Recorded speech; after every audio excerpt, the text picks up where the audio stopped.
Come a little closer and lend me your ears. Don't worry, you keep yours while I keep mine. In each episode, we'll dig into the major stories, uncover the truth, and retrieve gems from Yada's blog. We'll discuss what's right, bark about what's wrong, wag our tails at the thrill of discovery, and take you on adventures through the exciting world we live in today. So, fasten your curiosity leash and get ready. Right then, coming to you with another episode of the Yada's Vlog on a Blog. Tomorrow's news, disseminated today. Let's dive in. Let's do exactly that. So here we are. Boy, aren't we ever glad we're not in Caracas, Venezuela. Did you see the damage? We're going to see just a little bit of the aftermath here in Venezuela.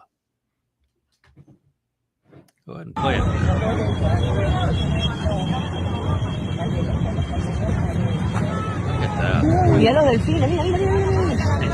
Those are giant. Look at the building. Is a whole building is cattywampus.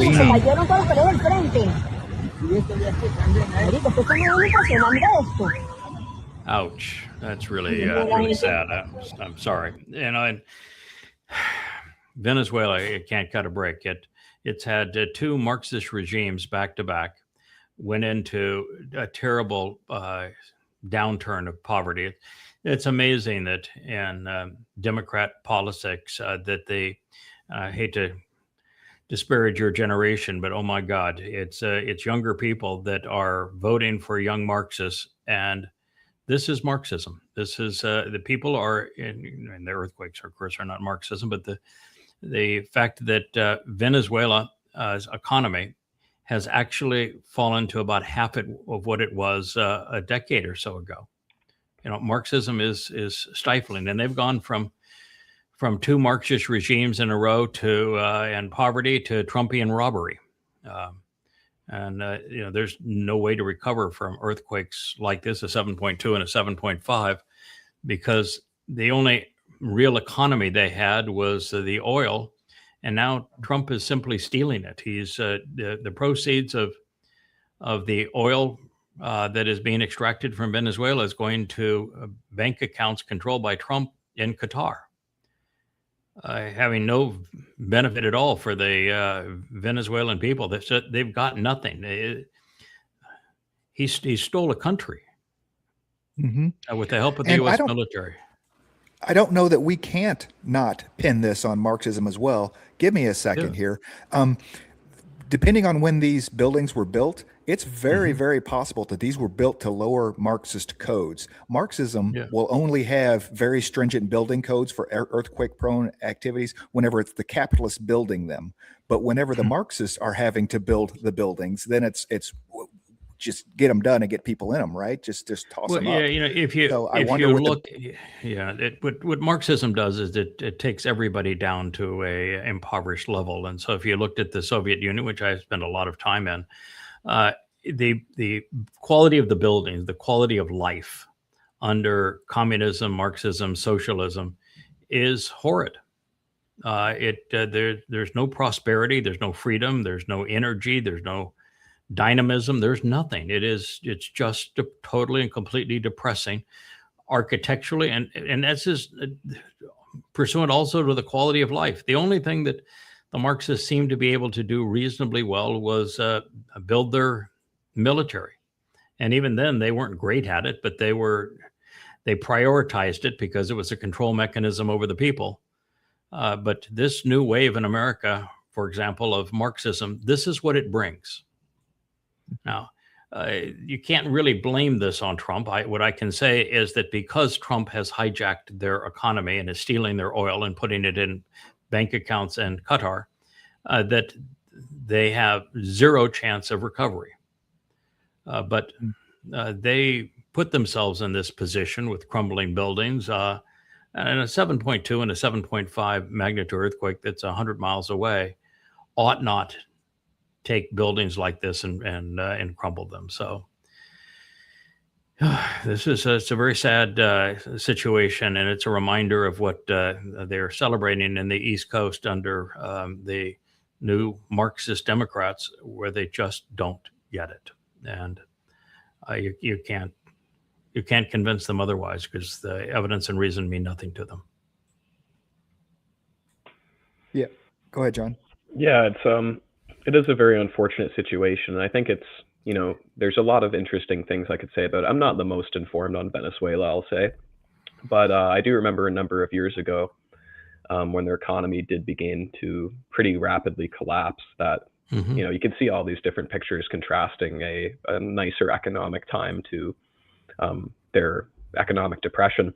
And it got so bad, I remember that it became quite an internet joke that people were trading with memes. They would print out like a picture of a meme and they would trade that rather than spend their currency because it was so useless. And it sounds absolutely ridiculous, but there's quite a bit of documentation of this on the internet, what insofar as what happened to them economically.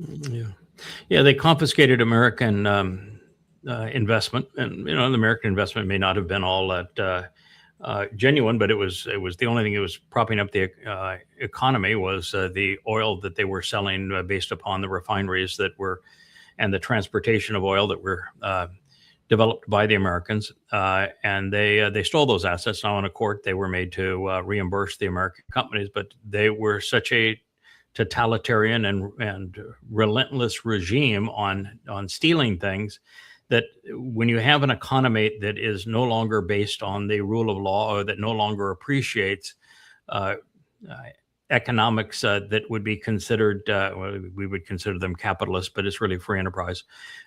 When they no longer value free enterprise economics, there is no investment. There is no reason for anybody to make an investment, and the government manages everything poorly. Collectivization is a death knell for efficiency. Is why the U.S. Post Office is far worse than FedEx or UPS. And this all began under Chavez, and then Maduro was the same Marxist sentiment, and it doesn't work. It has never worked. The only reason that there is a communist country that is economically growing today, although horribly mismanaged, is in China, is because China 40 years ago began the process of enterprise zones. And those enterprise zones made free enterprise possible for factories and for business under the umbrella of a communist government. But they allowed businesses to invest and people to invest with all the rights and privileges and responsibilities of free enterprise. And it prevailed. So China is a country that runs economically on free enterprise, and its government is communist. So you can see that it is possible in a Marxist country to have productive economy if the economy runs on free enterprise principles. But if the Marxists control both the economy, as they're trying to do now in New York and across the East Coast with the Democrat Marxist candidates, this is what you get. And I've spent enough time in the old Soviet Union behind the Iron Curtain and in China long before the enterprise zones were created to know this is the reality, and there is no exception to this reality. Yeah. And I think the humanitarian crisis is yet to be seen. People have been fleeing Venezuela for a long time, trying to get, 10 years ago, 20 years ago, 10 years ago, for sure, there was absolute crisis on the borders of Venezuela of the people that were trying to get out from underneath it. Now these people don't even have houses. They don't even have a place to sleep. And so now, and hundreds of thousands of people, just by the look of these buildings, each one of these has got to have 3,000 people in them, families that now they have to leave Venezuela. That's not like they can just go to the countryside and live in a tent, they will leave the country. It makes me think, sorry. I was just going to say that, with a very narrow field of view that you get from this video, it is quite a substantial amount of damage. So I can only imagine the totality of the scale of what's really happened there. Yeah, there's not a whole lot of video emerging from Venezuela, but it's obviously it's devastating to see buildings of this size and this relatively modern construction that are just disintegrating. The entire facade falls off, or they lean 20 degrees, which means they have to be condemned, means that most of the buildings have probably been undermined. And if you read the most recent reports out of Venezuela, since the beginning of this year, they have gone into, and this would be dealing with the Trumpian imposed blockade and then kidnapping of their government and the imposed controls that the CIA is imposing on Venezuela while stealing their oil. They've gone into a depression that is far worse than the Great Depression was in 1929 in the 30s in the United States. So it's a combination now of decades of Marxism failing the people, robbing the people, graft and greed are of course a huge part of Marxism because there is no morality to it, and then now Trump holding them hostage.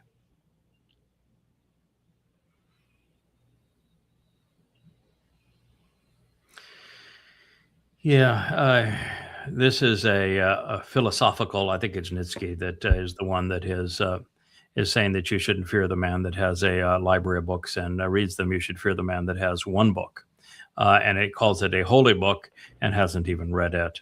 And in my view is that anytime somebody has a book that they call a holy book, whether they read it or not, the likelihood of them understanding it is about nil.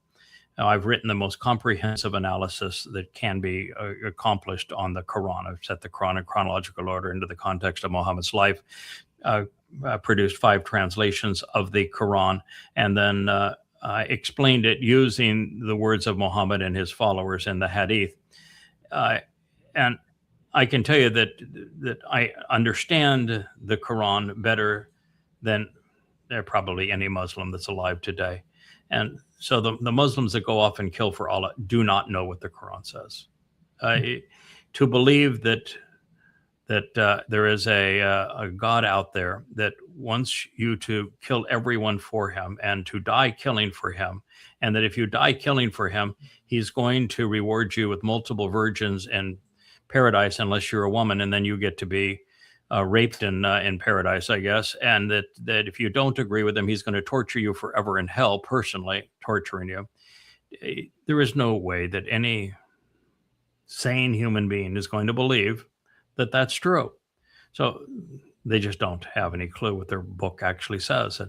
And having written 5 volumes disparaging Christianity and revealing the rational fallacies, the contradictions, the fact that there isn't a single citation from imaginary Jesus in any one of the first 14 books that were written for the Christian New Testament, and that every citation of God in the Torah, prophets, and Psalms is misrepresented, miscited, and you just have an absolute fiasco of lies. And so the Christians that tout it have no clue what the book actually says or why it's false. So the biggest issue is that even if they read it, they have no clue what it actually says. And religion is exceedingly effective at producing all manner of fools. I don't even know that you have to read the book. Let's just take, for example, a Muslim setting in any of a Muslim country and can look around and see the absolute crap hole that they live in because of people adhering to this ideology in this book. You can take it a step further into Marxism. You don't even have to read Das Kapital to see the effects of Das Kapital in your entire life. And goes, dude, this ain't working. You know, why are people doing this? Yeah, well, what most people don't really understand is that Das Kapital doesn't actually speak about communism. What it does, it's a very dry book that analyzes the productivity of capitalism in London. So it's really not a book that would sway anybody to do anything. It was Engels who expanded and wrote volumes 2 and volumes 3 and credited them to Marx. But the Quran and also Engels writing for Marx takes exactly the same approach, which is that, you have a crappy life. But the reason you have a crappy life is the Jews or someone else has made your life crappy. And so when they look around and they see a crappy life, this would be the case as I was in the Soviet Union. They realized that what was in the West was vastly superior to what they had, but they were told that it was the West's agenda to hold them down and to abuse them this way. And Islam, Allah claims that the impoverishment that is there is because of the dastardly Jews, and if they just wipe out the Jews, then they will have wealth. And for the first 100 years of Islam, it turned out that way, so long as you don't mind murdering 200 million people and raping and plundering most of the world. They were able to confiscate the wealth of others. The same thing is true as Marxism. It appears to work so long as you don't mind, in the case of the Soviet Union, in the case of China, you don't mind killing 100 million people and stealing everybody's property, then it looks like it worked for a period of time until there's nothing left to steal. And that, of course, is the same issue with young Democrats voting for the Marxist candidates on the East Coast. They think that everything will be great if they just steal what belongs to what others have productively made, not realizing that once you do that, then there's nothing left to steal, and you're left with a Marxist government, which is a controlling mechanism where dimwits like you are in charge of things that they know nothing about. Right. Yeah. Yeah, it's interesting. It makes me think, going back 100 years, when you have the revolution in Russia at that time, especially relating to stealing things from those who are productive. I guess really the one aspect of that I can actually think of is the dekulakization in Ukraine, where they seized this land from productive farmers and started these collective farms and shipped everybody off to Siberia to freeze to death. And there is definitely a lot of overlap today with a lot of younger people who have a Marxist mindset insofar as their motto of "eat the rich." Yeah. And a lot of them don't understand the implications of what were to happen if you did not have people with any degree of capital to invest to start a business or a farm, for instance, right? Yeah. And they kind of lose that critical thinking, cause and effect of where do things come from and where do they go. Yeah, it's worse than that, because it is of young Democrats. It's about 80% favor socialism over capitalism. They don't actually recognize that capitalism and socialism and fascism and communism are all the same thing. They all use capital to develop goods and services. It's really free enterprise versus collectivism. And what they don't recognize, and this is what happened in the Soviet Union, is what happened in China. The reason that 100 million people died between the two is they starved to death. And the reason they starved to death is that they did not only confiscate the land from those who owned the land and who were working the land and producing either sheep, cattle, goats, or wheat or other farm products, food of one sort or another. The people that had the knowledge and the industry to work the land, they killed. And then the people that they said, now you're of the people, you get to go and run this land, although we own it, all proceeds we get to keep. We're going to pay it next to nothing. You're going to live in a hovel, and you have no say as to where you can go or what you can do in your life. And they have no skill sets, and they have no incentive. And they didn't grow anything. People just starved. And that's the problem with the Democrat today. The socialists have no job skills. They have no drive, no incentive, no job skills. And so if you nationalized everything, there would be nobody to work the land. There'd be no food produced. Farming is hard. Ranching is hard. And there isn't a Marxist alive that is willing to do it. And if there's no economic incentive to do it, there is no one to do it. And that's why it always implodes and people starve. It's just utterly stupid. And it's a shame that it's pervasive now in Democratic politics, where between 60 and 80% of Democrats have become Marxists. It's moronic. It's immoral, because their whole goal is to steal from those who have been productive so that they get what others have achieved, not recognizing once you've done that, you got nothing. And you've committed an immoral and criminal act. And therefore you have a society that you're now controlling that's ignorant, irrational, and immoral. No, that's just the truth. I don't care what people have to say, because you're not going to ever awaken the smiley faces of the Democrat candidates. And we're going to look at a couple of their election results that are being posted today.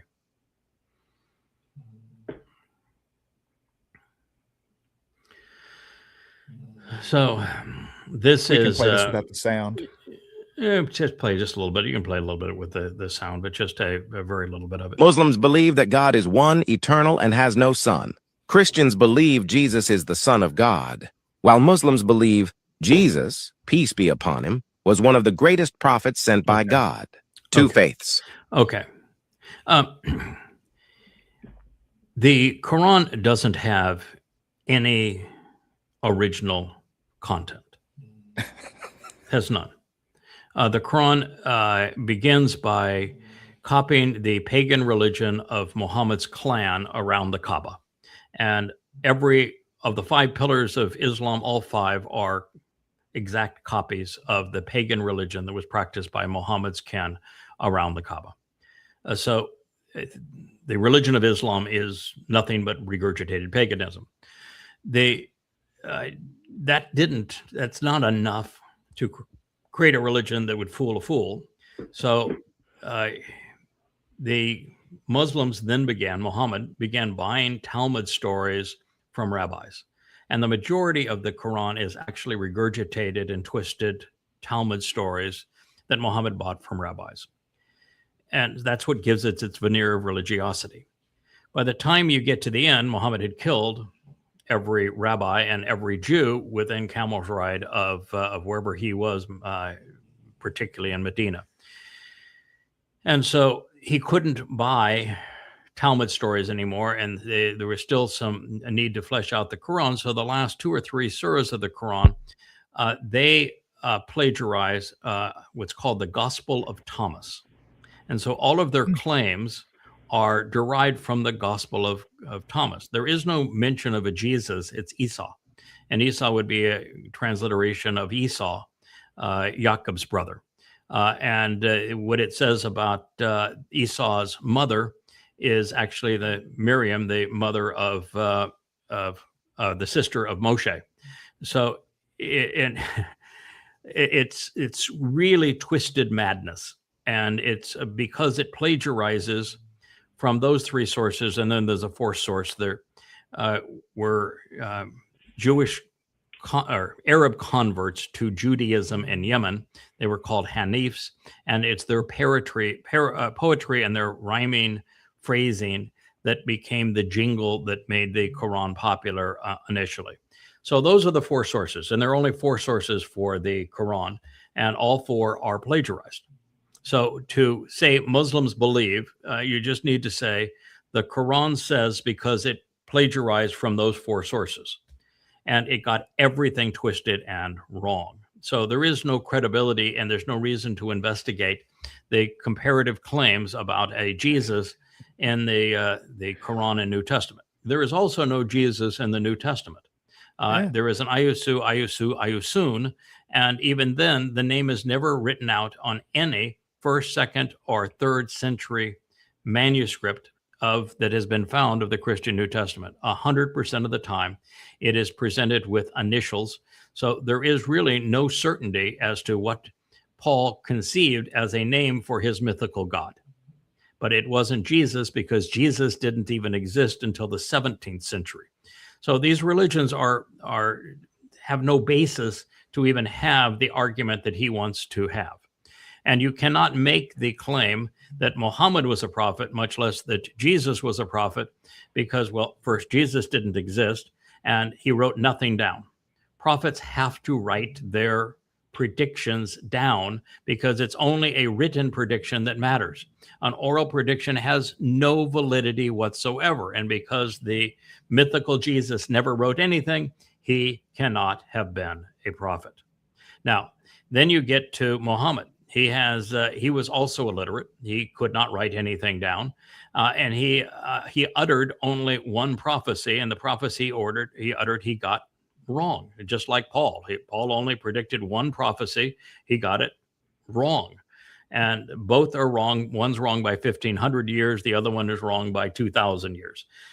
So we don't have a prophet in either religion. There is no prophecy in the Christian New Testament other than those that are plagiarized from the prophets and that respond to Yahweh. And the single most quoted prophet is Ezekiel, and he was inspired by Satan. So there's just nothing worth even having a discussion on what they want to talk about, even if you have a handsome British accent. It is fan fiction written on top of Paul's imaginary character. I mean, it's ridiculous. No, the whole thing is just so utterly absurd. But you have to do what I have done to have credibility in this regard. I have written chapters about Ursay. Ursay was Muhammad's great-great-great-grandfather who came up with the scheme around the Kaaba, that religious scheme that has the Hajj, that has the prostration prayer, that has every aspect of Islam today, the way that it is practiced, all for money. And it was Ursay, Muhammad's great-great-grandfather. And at the time, it was around the Kaaba, which was in Petra. And there were 365 gods and goddesses that were all rock gods and goddesses. And Allah wasn't even mentioned until such time as Muhammad fled from Kaabaville into Medina. There were lots of names for the Islamic God, but Allah was not one of them. So the whole thing is just nothing but a con. But I've studied and I have reported exactly what Qusay believed and shown that is the 5 pillars of Islam. That Muhammad didn't invent them, that Allah didn't exist at the time, that the Quran starts off with all manner of gods, different names, but Allah's not one of them. And actually Allah, as we're saying it now, doesn't even exist in the Quran. And then you have to study the Book of Thomas, compare it to everything that is said in the later surahs about this Esau character. And you see that it's nothing but regurgitated Book of Thomas, which was so insane that it was rejected by the early church, because it genuinely is. It's a dope trip. And then you compare the Talmud stories, and they're just taken wholesale right out of the Talmud. This is what the Talmud said, written in between 300 and 500 CE, 200 years before the Quran first made it to print, and they're exact copies. And so it's obvious, and the Quran is constantly complaining against Jews for the rabbis selling Muhammad these stories. So all you have to do is compare them. And then I've also done a study of the original Hanif poetry, came to understand how the Hanifs came to be known in Kaabaville and Petra, and then in Medina because of Tuba and the raids that transpired there, and the fact that it was a Jewish community at the time. And you compare what they wrote and how it was influenced by Judaism, and how the Ar-Rahman, that name that now appears all over the Quran, was a pseudonym that was given to the Jewish converts of these Arabs in Yemen. And so you can piece together the whole thing. It's not a mystery. It is the easiest book ever to disprove. Yeah, it's the whole Gospel of Thomas thing. It is the Bible all over again, or that's not the Bible. It's the people that say, "Oh, we found chariot wheels in the Great Dead Sea in the right place, so therefore that proves the Bible's right." "Oh, we found these scrolls in a clay pot in 1945, just like the Qumran scroll, so therefore it proves that that these should be added to the Bible." And it's like, these things are not associative, people. They are disassociative. They are not the same thing. Yeah, they're mutually exclusive to some extent. Mm-hmm. Yes, God did not tell us in Debarim that the test to determine whether or not He inspired a work is whether or not it is found in a clay jar. With He gave another, us yeah. right. He gave us conditions that we should apply to Mhm. a statement to determine whether or not he inspired it or not.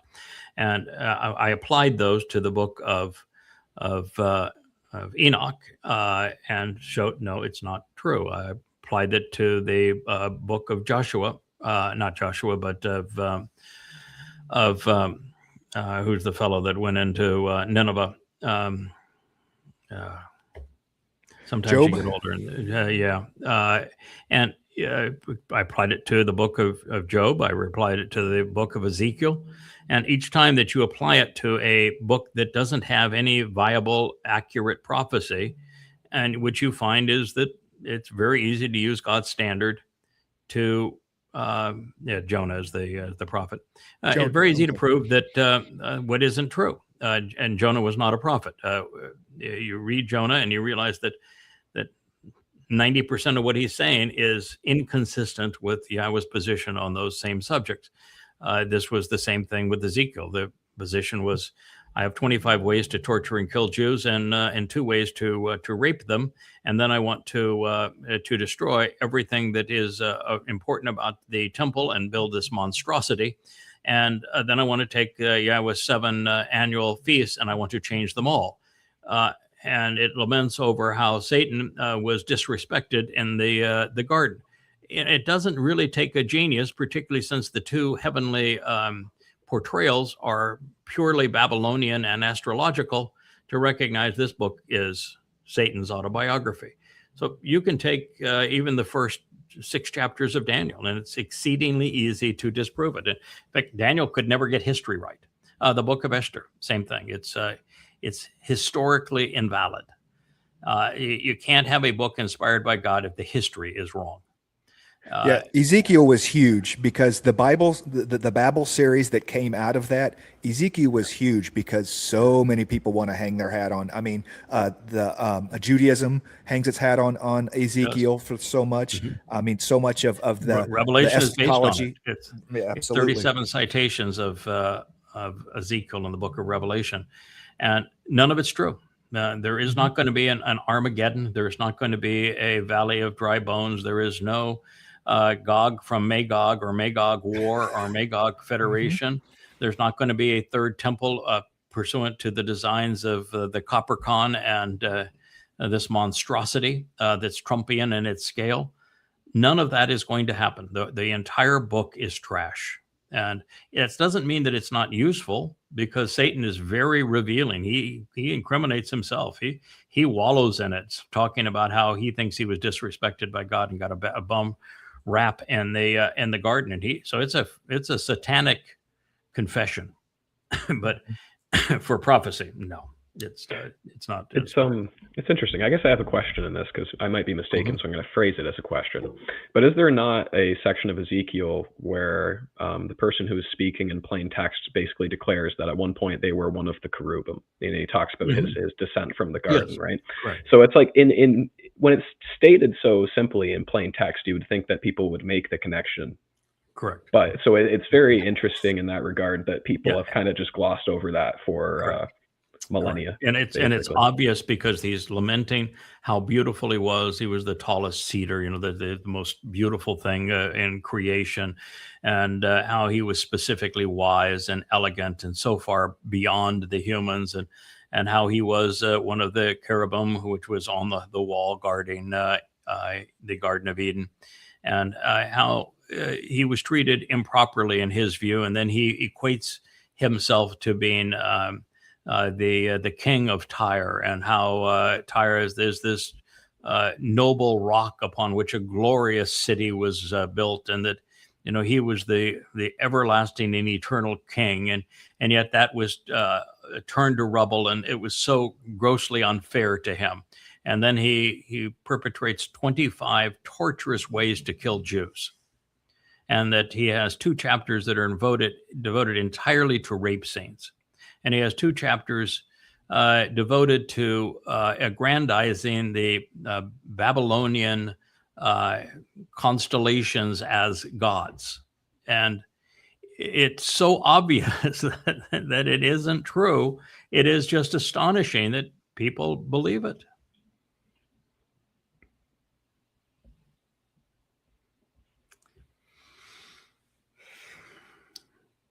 Okay, so do you know what? Do you know what? So you can play a little bit of this nincompoop. Do you know what?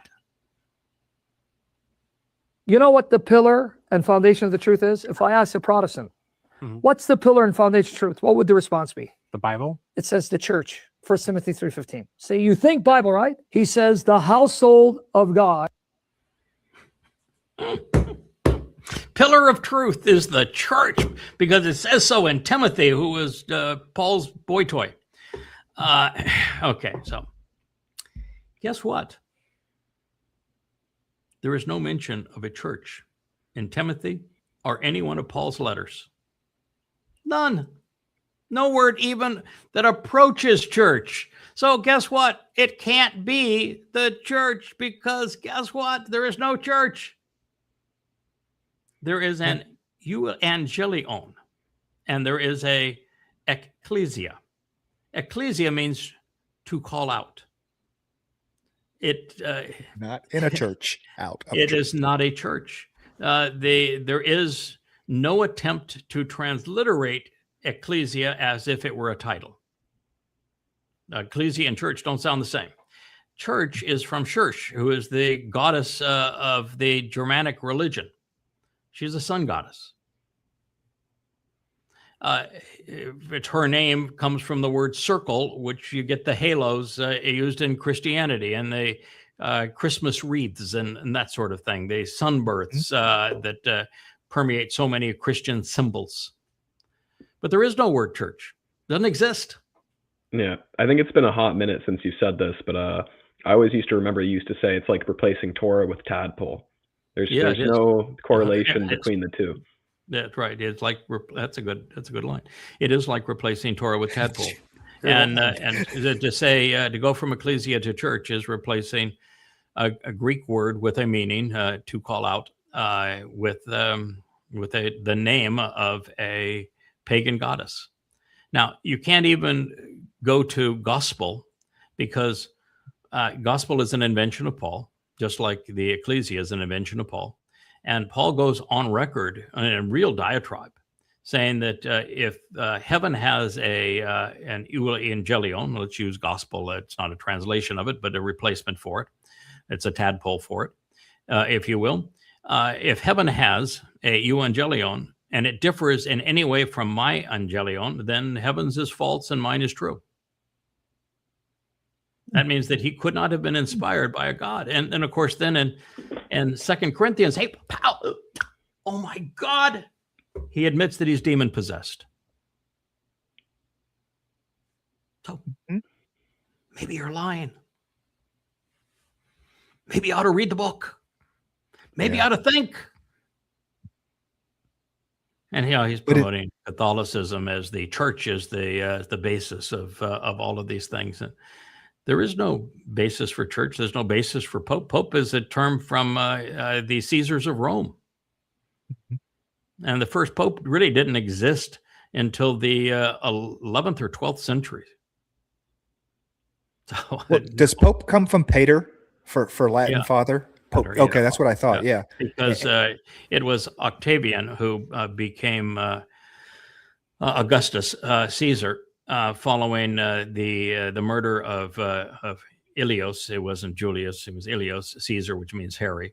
When he rose to power as the first emperor, he pronounced that he was a god, and he referred to himself as God, as the father of the nation. And as a subject of Rome, you had to agree that Octavian was your father, the father God of the people.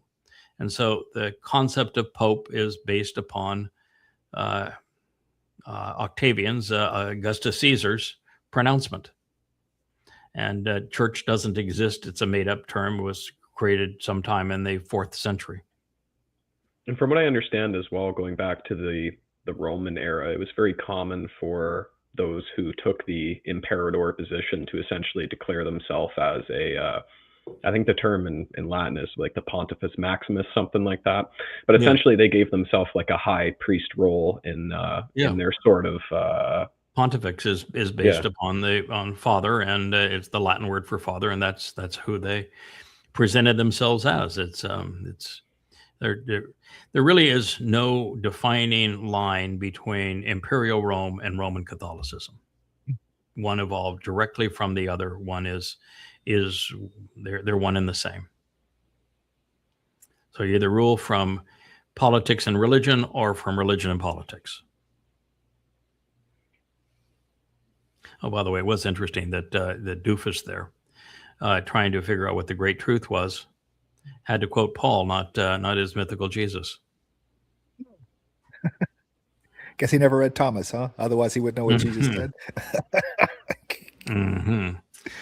This fellow is actually fairly well informed regarding Hezbollah. He served as a liaison to the United Nations regarding Hezbollah and the desire of the Lebanese government to rid themselves of the menace of Hezbollah.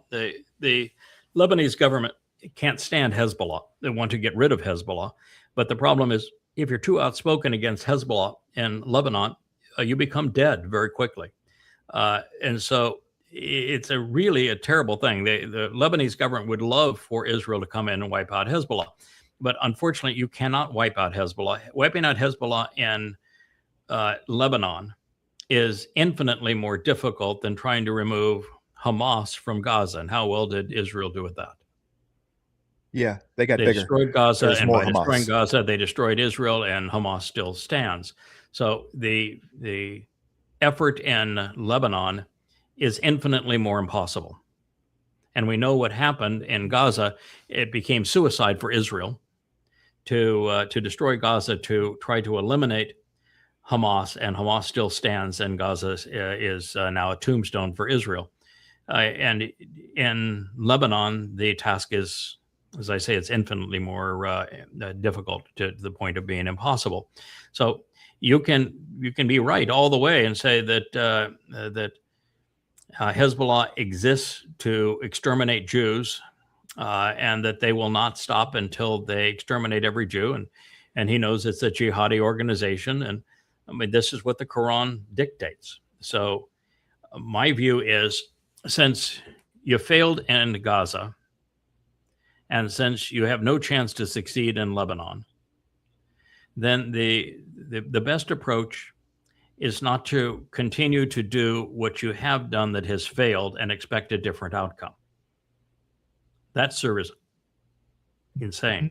Don't do that. You're a smart man. Don't do what's insane. Just because Hezbollah bad doesn't mean that and Hamas bad doesn't mean that the tactic of trying to wipe them out is good, because it isn't. It's counterproductive.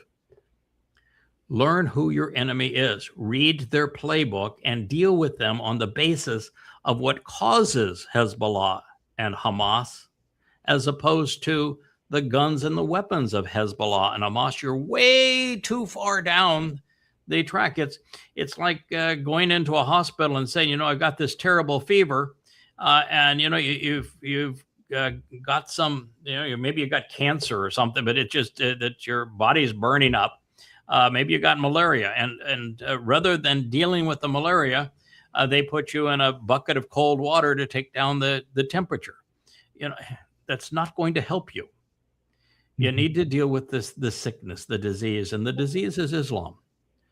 So I don't care how smart you are, how much experience you have, until you can recognize that, and recognize that you failed in Gaza. You failed in what you call what you call Judea and Samaria correctly, but what the world unfortunately calls the West Bank. You failed there. You have no chance of removing a religious enemy with bullets and bombs. Stop trying to do it. All you're doing is digging your own grave. Yeah, I remember a long time ago, the enemy of Israel was the PLO. They were the ones killing Yehudim. They were the ones that were killing them in Munich and the terrorist organization. And hooray, Hamas shows up because Israel gives them guns and everything, right? Well, And not now so the much enemy Israel, of but Qatar was the primary source of their weaponry and their funding. Unfortunately, Netanyahu made a tragic mistake, and this is just one of the mistakes that people that don't understand cause and consequence or unintended consequence face, and that's been the litany of Netanyahu, is that he recognized that the PLO was evil, and they are. They're deadly. They pay to slay. It's a really horrible Islamic organization, whether you call them Fatah, the Palestinian Authority, or the PLO. All three names are still active, and their goal is the obliteration of Israel. And what he thought is that he could weaken them by funding a rival organization, Hamas, funded through Qatar, to weaken the PLO and Fatah.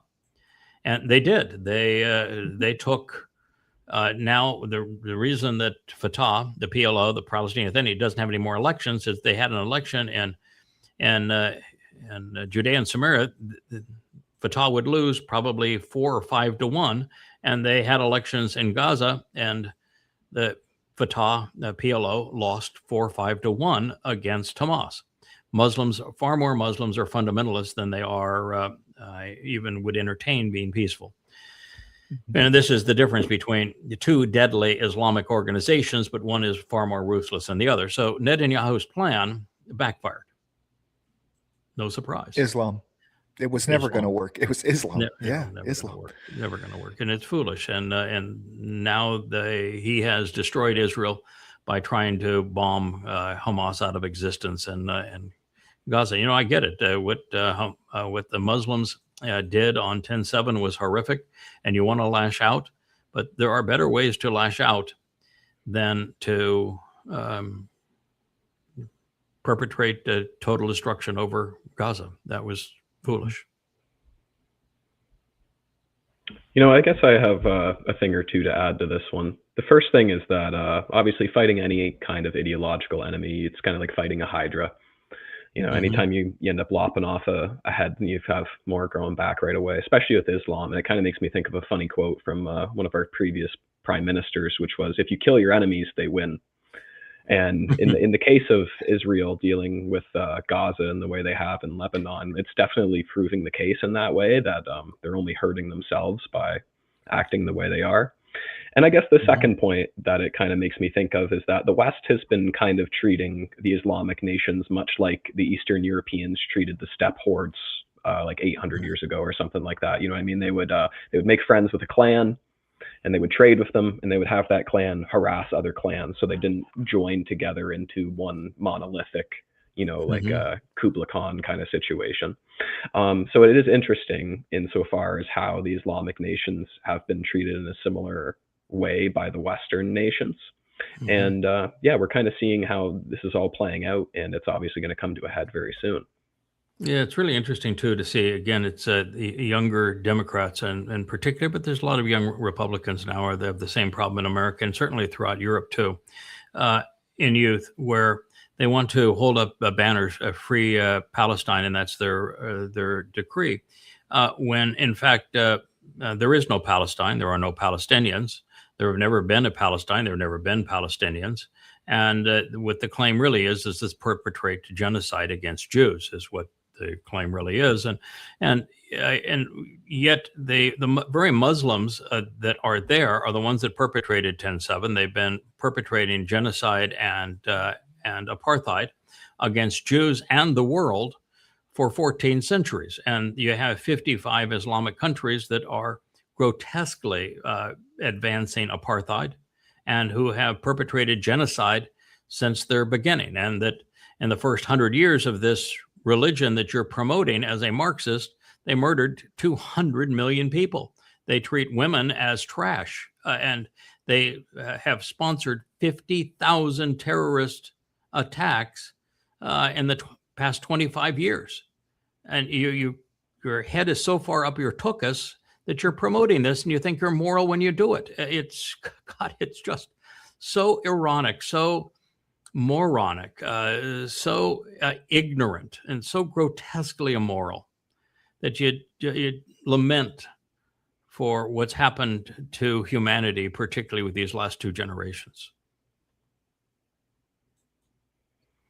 Tough show. I'm sorry for a Gen Zer to have to hear, but I don't know if you heard the report yesterday where the cognitive scientist revealed that of the 5 cognitive tests that you can apply to evaluate a generation and how it is doing compared to the last generation: attention span, literacy, ability to read, desire to read, memory, exercise of judgment, IQ. There's 5 criterion that you can use, and Gen Z is the first generation to not only be underperform the previous generation on all 5. It's 3/4 of a standard deviation different, where they've literally fallen off the cliff cerebrally. We have an entire generation that has committed mental suicide. Yeah, we're setting records. We're setting records. Yeah, Yeah, we're trying. Yeah, setting records for stupid, and that's really bad. But that's why we figured you can't encourage people to read because they don't read, and their attention span is that of a gnat, and it's largely because of the of video games and social media.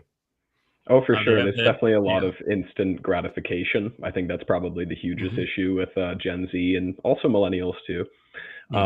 It's just we don't have to wait for stuff anymore. You know, it's all instant with the internet. Yes, unfortunately, none of it has any value.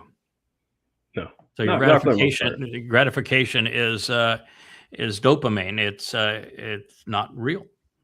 There's no actual real gratification for anything. That's why it doesn't last. That's why you go right back and you need another fix. And no satisfaction in any of it. One marshmallow now or 2 marshmallows later. Those are your choices. Those are your choices. This was an amazing thing that, they want to have Marco Rubio have this pronouncement that free Palestine means death to Jews. And they create an AI of him, and it's even a crappy AI. Either he said it or he didn't say it. But who are you fooling with a crappy AI? He's almost got Spock ears too. I mean, it's just, come on, you've got to be able to do better than that if that's what you're going to be promoting. At least make some effort.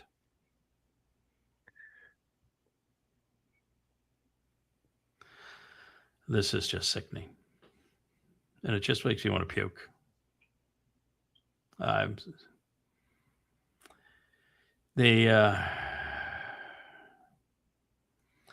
In this particular case, the mayor is calling the Jewish lobby, AIPAC, monsters. Nothing monstrous about them. They're not even monstrous in their spending. They're not in the top 10 influencers in the United States. And there's nothing monstrous. They're not advocating killing. It's not like Islam, where it's death to everybody. It's not. They haven't committed a single terrorist act, unlike Muslims. It's not like Marxists that have led to the death of 200 million people over the last 100 years. Nothing monstrous about them. There are a lot of things monstrous about Islam and Marxism that you advocate. And so she was giving Miss Chevalier was giving her victory speech, and at the end of it, the entire audience chanted chants to Palestine, free Palestine. Why? What does that have to do with politics in New York? Free Palestine. I mean, what in the hell is wrong with you people? First of all, there is no effing Palestine. There never has been. It's an ethnic slur that was promoted by Hadrian as he was slicing people to death and roasting them alive.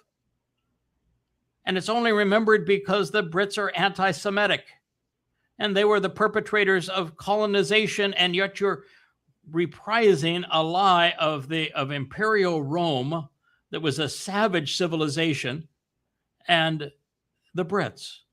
And it's an absolute, utter lie. There is no such thing. There are no such people. And this is your political agenda? Good God, you're stupid. America can't be saved and doesn't even deserve to be saved. Yeah, I would like for Netanyahu to offer I don't know, because AIPAC has all this money and influence. They should give like a free expense, all expense paid round trip ticket tours of Gaza. You know, Yeah. hey guys, you want a free Palestine? Let's let you guys. We'll take you into Gaza and let you tour for an hour or so and see what's going on there. If you survive the trip, take this woman into Saudi Arabia. Oh yeah, let's go someplace nice. StreamYard Dubai, disappeared for me. I don't know if it's on just my computer, but the StreamYard completely disappeared. Maybe it's just my machine that it went bad, but I'll let you see if you can bring it back. But maybe we have a timeout on this laptop or whatever, but it's pretty hard to do this show without being able to see the show. But it is, there we go. We've got it back, but it's just a tremendous travesty that you could have a nitwits fanning the flames of nincompoopism and making this a rallying call for a Muslim Marxist in New York. I cry for America for what it once was, because it is no more. And the sad thing is that for all of its faults, America had the greatest potential for upward mobility, no matter what your ethnicity was or where you came from. It was really the first country in the history of the world that gave everybody the opportunity for upward mobility. Because of the caste systems that were pervasive in all the rest of the world, it was never possible until the American dream. And it has even today, with all of its flaws, it has the best justice system in the world. And it has it's had the most dynamic economy and productivity in the world because for the longest time it promoted free enterprise. But these nitwits are the antithesis of that, and they're promoting everything that is the enemy of what actually made the country remarkable, made it for the time, it was the greatest place for freedom and upward mobility and prosperity and ingenuity the world has ever known. And you're gleefully destroying that because you're stupid, because you're selfish. And those who vote for them, you can go to hell because that's where you're going. And I'm not just saying that literally like you're going to Sheol. Most of you are just too stupid to have earned a trip to Sheol. You're bringing hell upon yourself. Well, Sheol's going to be a very political and religious place. It's not just Paul that's going, right? It's going to be the political leaders that are promoting this death to Israel. They're all going to Sheol. Absolutely. I'm talking about the ones that are just ranting in the audience. Oh yeah. It's interesting. When I was younger, and last time I was on the show, actually, we kind of talked about the rise of political correctness, right? And I'm sure it's always kind of been around since before I was around, but it kind of came to a head and it's evolved into all these things it is today. And I guess what I'm trying to get at here is that there's been, at least from when I was in high school, I witnessed a lot of performance activism, where it's a lot of people jumping on the bandwagon of what's popular without actually understanding what it is. So long as there is a cause to fight for the unknown end of being progressive. I don't know what we're progressing to, but we're progressing somewhere, right? And everybody just jumps onto this bandwagon and goes for the ride. And a lot of people aren't looking at where this train ends up heading. Yeah, it's regressing is what it's doing, and that's where it's headed. That's a picture of Venezuela today. That is what socialism, Marxism, communism brings. Well, and they're standing in line probably for food. Yeah, we in the United States have very much the same thing. The difference is that people get their food on a little card, and you don't know who they are when they go to the store to buy the food. If we were to take everyone on welfare, And I just mean food welfare. I don't mean the corporate welfare or anything like, or Medicare. Everyone that was taking food welfare, the lines would be around the block to the stores if they had to go to one place to get their commodities like they used to. I mean, Correct. it hides, it You know how many hides. how many food stamp accounts there are? You know how many that are on I'm the going to guess government 200 credit card? million. 200 million. Well, there are 80 million accounts. I don't know how many people are affiliated with those Okay. 80 million accounts, but you would Right. assume that most accounts have 2 or 3 people Mhm. affiliated with them. So you're up well over half of America is on the dole and receiving food stamp assistance. That's crazy. I That's would like say- double Canada's population. Yes, I would say that on the island that I live in, it's probably 90%. That if you were to eliminate the SNAP card, the food stamp card, you wouldn't have a grocery store that was operable. Mhm. Yeah. Yeah. And why they think that is an intelligent thing to do, it's beyond me. I've talked at length about this before. I happen to like Yahweh's strategy where you make it possible for people who are hungry, people who are homeless, people who are down and out in society to be able to survive, so long as they show industry, willingness to engage. So you leave a portion of your field unharvested with the right that they have to go and harvest it. But they have to go and actually harvest it. Then they have to prepare the food and cook the food. You leave wood available so they can make a shelter. You leave wool available so they can weave clothes. You make it possible for people who are down and out in society to survive. And, my view of everything that the government does, it's just backwards. You ought not provide housing, but you should, in a community with people that are down and out, provide wood and nails and wherewithal to build shelter. And you should have health facilities that will take care of a broken arm or or give you antibiotics for a bacterial infection. But they're not going to give you a quadruple heart bypass or treat you if you are diabetic and 200 pounds overweight. And they're not going to spend $10 million to prolong your miserable life from 80 to 82. That's the way it ought to be. And we are so far from that that we have a bankrupt society. We were able to spend more than we earned because of the petrodollar, which is something that Trump has now destroyed. So you might as well get used to I'm kind of against free antibiotics. The reason we have tuberculosis resistant strains is because they would give the antibiotics to the homeless people and they would only take a few of them and not take the rest of the antibiotics. And now you have tuberculosis that is antibiotic resistant.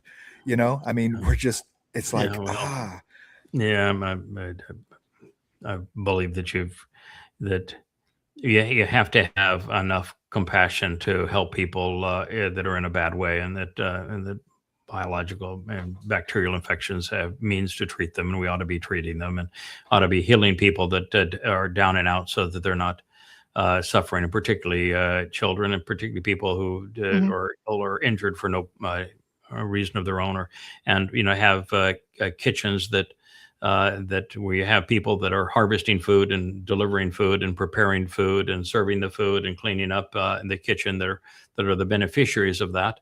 I think that if you don't extract industry from people, you destroy them. It's why God was so insistent and remains so insistent, and why it's such an integral part to the Eden experience that no one has ever understood previously. But if you don't work to make a contribution, sure, could God have done everything that man needed so that man didn't need to do anything? Yeah, he had the ultimate food stamp program. He had the ultimate housing program. He had the ultimate welfare program. But when you do that for somebody, you destroy them. You make them completely dependent and uninteresting. A dependent is like having a parasite that is sucking to you. There is nothing beneficial about it. That's what happened in Eden. God said, this is not going to work. That's why he booted us out of Eden, and why we're back in this situation. He wants to find people who are willing to actually work, to make a contribution, to make life better, to make the relationship better. It's the thing that all of these feel-gooders and progressives got wrong. You destroy society. You do not make it great by redistributing wealth and welfare and food stamps and housing assistance and all this kind of thing are actually wrong. There's a better way to go about doing it. And we unfortunately have leaders that don't understand really anything that's practical or useful. Yeah, I'm all for giving away free eggs. Okay. The difference is that I'm not going to bring them to you and cook an omelet. Okay. You want to come to my place and get my extra eggs? I got 5-gallon buckets. I'll give you full of eggs. Okay. But I'm not going to drive to your house and cook an omelet for you. So yeah, it was kind of interesting this doing the story of Ruth and Boaz, and Boaz has was the most amazing line ever. Boy, she totally submitted herself to Boaz. She just said, "Oh my God, after a whole life of struggle and of never being understood, never being appreciated, I finally have a man that gets me, and he's going to protect me, and we're going to do marvelous things together." And she just falls at his feet. And but rather than although he says, "Okay, now that you've mentioned all of this, you come right over here, and I'm going to take care of you." But the fact is that by surrendering to him, he actually ended up surrendering to her, where he is saying to her, you stay here in my fields, you drink my water, you stay here in my houses, you have my food, my people are going to protect you, no one's going to harm you, no one's going to insult you, you have total and complete protection here. But he wanted to encourage her to do the work, to do the gleaning. And then to make certain that she would be successful, he actually told his harvesters, I want you to take some of the barley that you have wrapped in omers for transport, and I want you to unwrap them. I want you to make this an exceedingly productive experience for her, because she's been here now for 12 hours doing the work of gleaning. We're going to make certain that this is a positive experience. She's going to go home with grain, but she winnowed her own grain. She did the threshing of her own grain and left with 6 gallons of grain, which she carried back. But the whole idea was she went out early in the morning to the field and was gleaning, which means she was only picking up what the harvesters left behind. And he respected that. But that's the difference between, are you going to work or you're not going to work? And that's the reason why when she fell and said, why is it that you're respecting me? And she actually refers to herself as a Nakara, female observant foreigner, and him as a Nakar. But why are you doing this to me? And he made it really clear. He says, because Yahweh is going to finish and complete your work, and you're going to be rewarded because Yahweh is going to finish and complete your work. So it's an interesting thing that he understands that she was there to work on behalf of Yahweh, and that collectively they were going to do God's work. And it is WORK, work. That's what socialism destroys. Because what did she do at the end of the work? She carried the grain away. You don't work, you don't eat. You don't work, you don't live. And that was when you listen to Yahweh's message as he's escorting Chawah and Adam out of the garden. That's basically what he was telling them. Now, I wanted you to work in the garden. You didn't. Now, work's going to be hard, and you're going to work to eat. You're going to work to live. Work required for character. Anyway, this is from Maduro socialism to Trumpian fascism in Venezuela, and what it has wrought has been tragic. The nation is completely descended into economic collapse. Good luck, New York. It's misery. Yeah, good luck. Yeah, good luck, New York. Oh, here we have our modern day Miriam. Oh yes, that is the modern day Miriam. We're not going to play it, but if you listen to the women, the young women who have come to this conference, and the way they adore her and idolize her and venerate her, you can just see how effective religion is at creating a money-making scheme. She's making money on this, and how easily people are swept into it. It's a pile of lies. Look at this, Erica. Look on the big letters above that. Erica, and they're venerating her. Is this Charlie Kirk's widow? Yeah. Mm-hmm. Okay. Yeah, right. Charlie Kirk was scum. I mean, Charlie Kirk. I don't applaud his death. I wouldn't have bothered to even given him a handkerchief if he had a cold. He did two things with his life. He promoted a incestuous, pedophile, rapist who is destroying the world and who was actually Satan, because his big claim to fame was promoting MAGA. And he promoted the lie of Christianity and Jesus Christ to the detriment of the world. So he promoted two atrocious things, and that is not something that I would ever admire. And so everything she has done since that time, I think, has been reprehensible. And this Erica at the women's conference, and the applause and the swooning, I'm just disgusted by how far humans have fallen. It was interesting to me watching through this video how very progressive sounding the women were in this video. As I mean, the way they talked about feminism, okay, and the way what it meant to be how it's what it meant to be female and be feminine, right? Yet bold. So therefore, contradicting themselves that a female can't be bold, that those things are mutually exclusive, right? That they were always talking about how they were going to lift up God and lift up, and everything they do is glory to God and that sort of stuff, but not realizing that a woman is strong, that has nothing to do, they're just strong in a completely different way, right? This idea that they need to be good Christian women and sit in the background and be quiet and stuff, but I'm going to be a bold Christian woman. That was their whole sense. And it's like, women are bold. Women can be bold. Why do they have to say, except I'm going to be this way? That's what confused me. It sounded very, very progressive. I am so disgusted by the lie of Christianity, and so disgusted by the influencer money-making schemes that integrate religion and politics. That all I see when I see something like this is scam, con, perpetrating lies, and it just every ounce of it I find revolting. I listened to what a few of the women said, and it just they were brainwashed.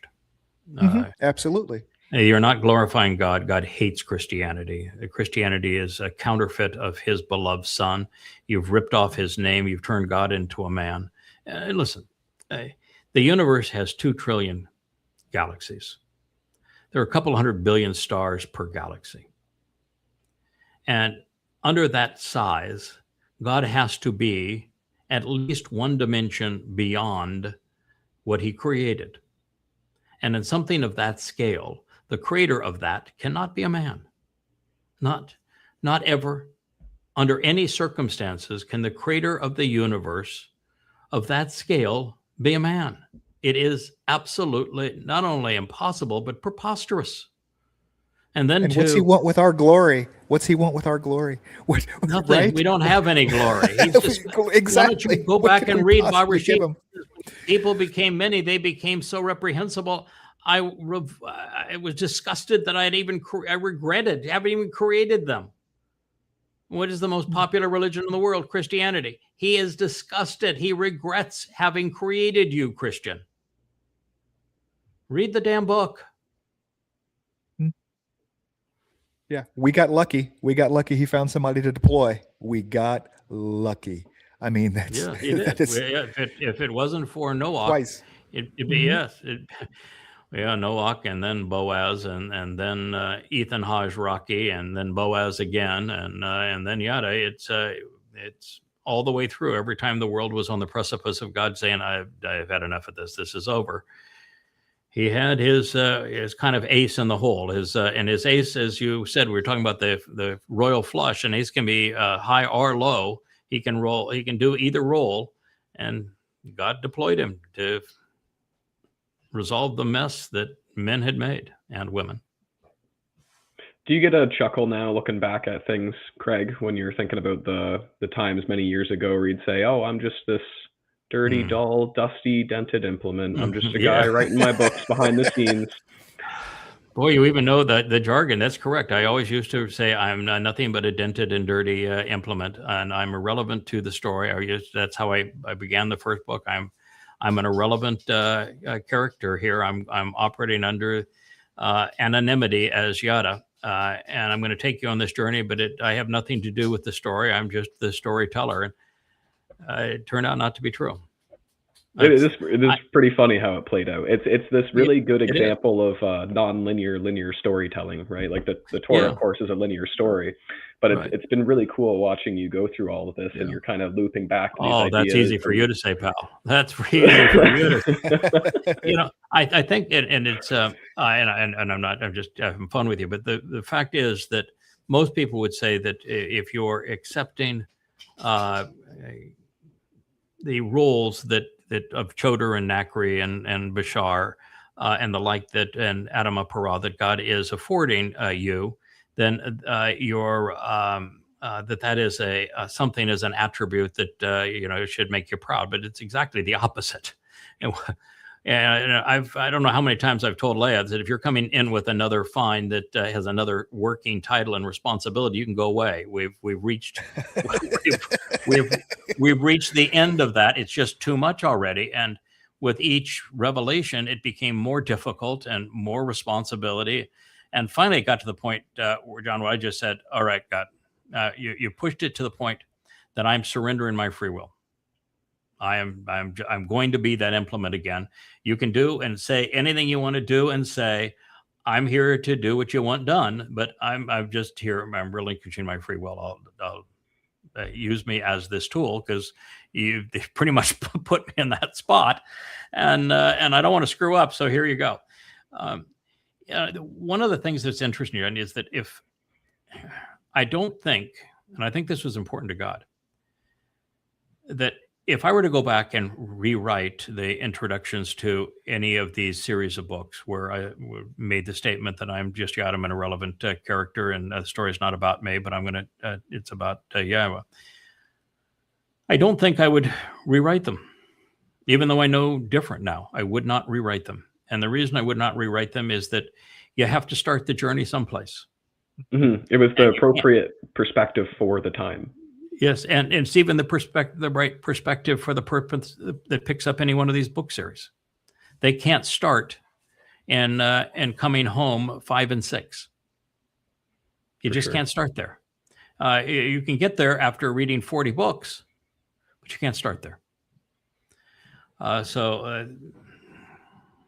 think it's appropriate to say I'm an irrelevant character. In fact, I think that wanting to be anonymous, enjoying being anonymous, made it possible for God to expand this series of responsibility.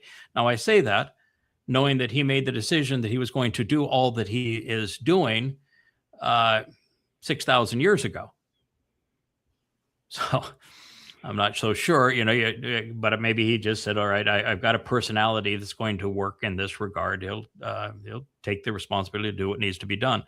And the thing that was so amazing yesterday is we were presenting the images, really horrible images, but of the what people would call Noah's Ark. It's the Teba as a vessel of insights, which by itself is quite an insight. And as we were doing it, it's something that has just never, ever crossed anybody's mind.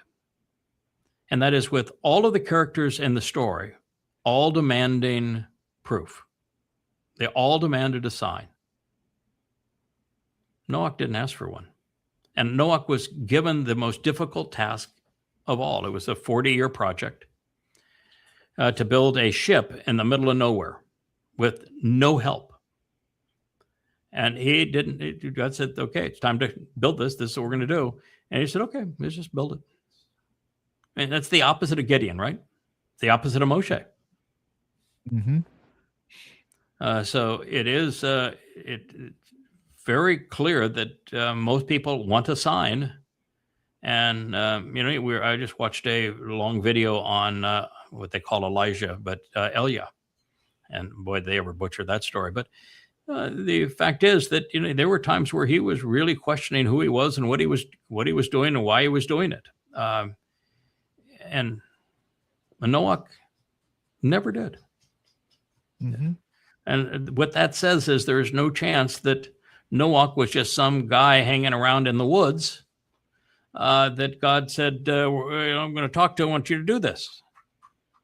He just did it. And that means that God knew him and he knew God, and they had a relationship that they had developed over a period of time, because Noah is Chanukh, and the names are the same. And matter of fact, it's they're actually written the same, Noah and Chanukh. And so it's becomes really clear that all that's the case. And I even did go into my own life, this life, where I was within a week of 9/11, and God reaches out to me and said, "This is what I want you to do." And I didn't know his name at the point. I had walked away from religion and politics, and I had a free schedule. I'd also walked away from business, so I was reasonably free. And he said, "This is what I want you to do." I never once said, "Well, you're going to need to prove yourself to me." Didn't even dawn on me to ask for that. What I realized just immediately is I'm hearing God talk to me. He's asking me to do something. I have objections and concerns, because what he asked me to do, no one had ever survived, and I had no qualifications for doing that job. So I made it very clear. Okay, what do you want? It's fair. Ask. And I figured, okay, well, I'll go ahead and ask. And when he gave me the answer and it was sitting there in my pocket, I said, "Well, that's a pretty clever trick there." And what I did is I just went off and did it, recognizing that if I had imagined it, it wasn't going to work. And if it was as real as it seemed to be to me, then we'd be where we are now. That's very interesting. That's sort of Noach's. I'm sure that Noach's deal, and I'm sure in my case, this is the 7th deployment. T with terrorists is a pretty good sign, though. I'm just saying. Yeah. T with terrorists is a pretty good sign. I'm just gonna. Yeah, it is. You have Israel, the Mossad saying, "Hey, no, you're not going to do this. Sign these papers. You're going to die if you're going to try die." do this." The Mossad agent that has met you at the airport, that's been assigned to you, you're the 2 weeks that you're begging the PA and the Knesset to allow, and the Mossad to allow you to meet with Islamic Jihad, Hamas, and Al Qaeda, and when they tell you, and he chambered a round in his Glock. It was sitting in front seat of the car. I'd already signed the paper. He had taken me to the checkpoint, and he chained Rick in his car, and he put it on his thigh, and then he put his hand on my leg. And at this point, he's a rough dude, man. He's a man's man, and so there's no foul play here. This is a compassion of a man that we'd earned some respect between the two of us, and he pounded my leg, and he says, "I just want you to know, if you're not on God's mission, you're a dead man. We will not even know where you've gone. We will never find you, and we will never admit that we've ever known you."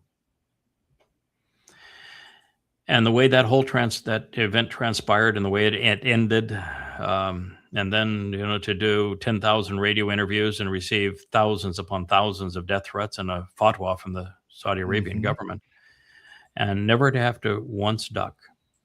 And now we're 25 years later, never once ducked, doing something that no one's ever survived.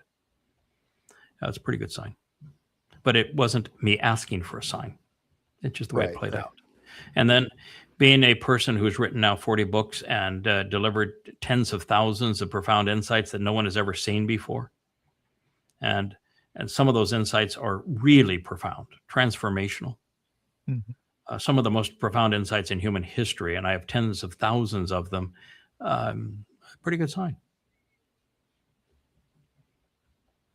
So yeah, it's a strange path to have gone on this, and then to read about yourself and all the different lives that you've lived. I'm translating Boaz and Ruth, and I'm reading it to Leah again this morning. Every morning we go through, I do a read of what I translated the previous day. We just giggled. Said, that's exactly us. That's what I said to you. That's what you did. I mean, it is literally not only our lives and our attitudes, but it's exactly what we said. So you go, oh my God, this is really weird. Yeah, there's a certain degree where it starts becoming very meta. Yes, it does. Yeah. You're caught into a web of your own, where you see yourself and all these different lights, and then there are times when you begin to feel the memories coming back, and then you're seeing future memories. It's a real interesting experience, but that doesn't happen until you're very, very far into it. God's very clever in this regard. He with each life, you always go into it with what you need to know. And then it's your responsibility to develop it from there. And that is the proof statement. If you were given everything from the get-go, then you're not proving anything. That each of the lives are just a fake. It might as well be the garden hoe, if everything is done for you. And so you're going with what you need, and then he's relying on your attitude and your aptitude, your character, to take it from there, because you've been deployed, and each time you're consistently deliver what needs to be done. And he just knows instinctively that he can make it happen. And then, he lovingly cheats. I mean, this time there's 7 spirits of Yahweh. I would say that's probably not normal. Yeah. At the least. You see storms that just pass wherever I am, and you realize the Malak have been given that responsibility, or you have tens of thousands of death threats and you don't own a gun and have never ducked. Okay, it's not normal.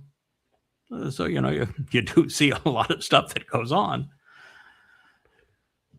But yeah, it's interesting. Not normal kind of defines who we are as a collective.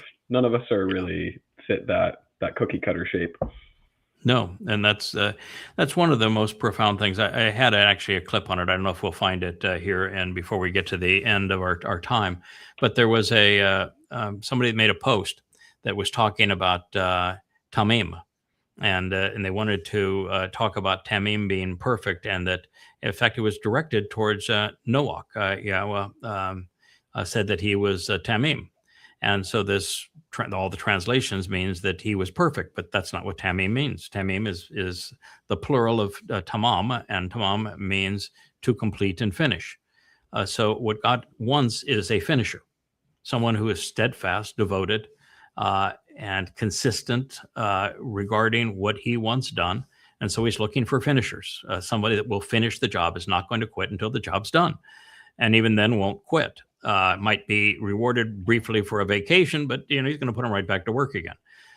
So Noach was a finisher.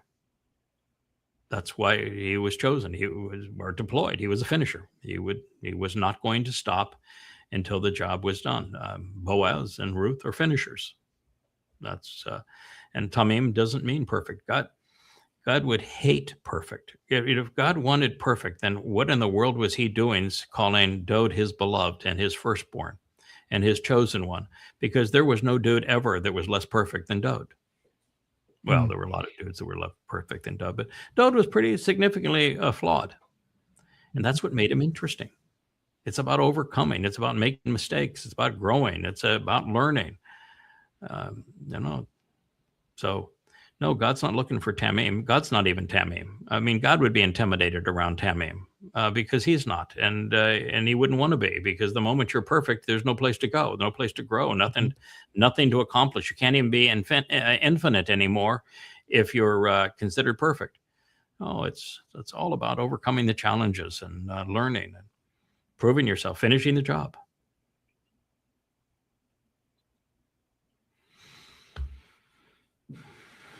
Oh my. The Apocalypse, or whatever they want to call them. So the Sumerian religion, they only want to talk about these the seven sages who evidently came down from the heavens, and no, they didn't. But nonetheless, that's what they want to talk about. What they don't want to talk about is the rest of the religion. That is the most whacked out religion ever. That religion basically says that there is religion for the kings, but for the common people, your miserable life now is going to be replaced by a miserable life later.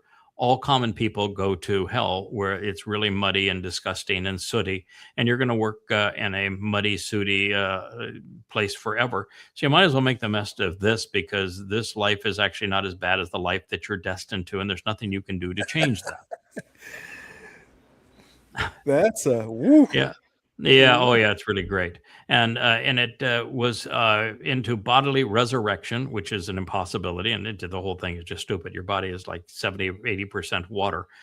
So what are you going to do? All the water that's in your body that has been sucked up into other animals and other trees, you're into the atmosphere, you're going to reconstitute it after the bugs and decomposition have eaten away all of your body, and those bugs have been eaten by other bugs and by birds, and the birds by other predators, that you're gonna rob the cells out of every animal that has devoured your flesh, and that's going to be a bodily resurrected. And then what are you going to do? You're stuck in 3 dimensions again. You can't go anywhere. It's just utterly stupid. But in this case, the religion was based upon bodily resurrection, so that when the kings died, guided by these sages, of course, they killed everyone around the king.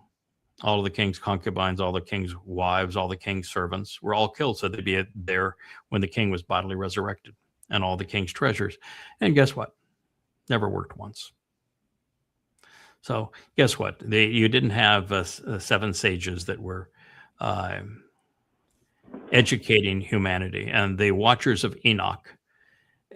Enoch was written in the 5th century BCE. It was written after every one of the actual prophetic books was written.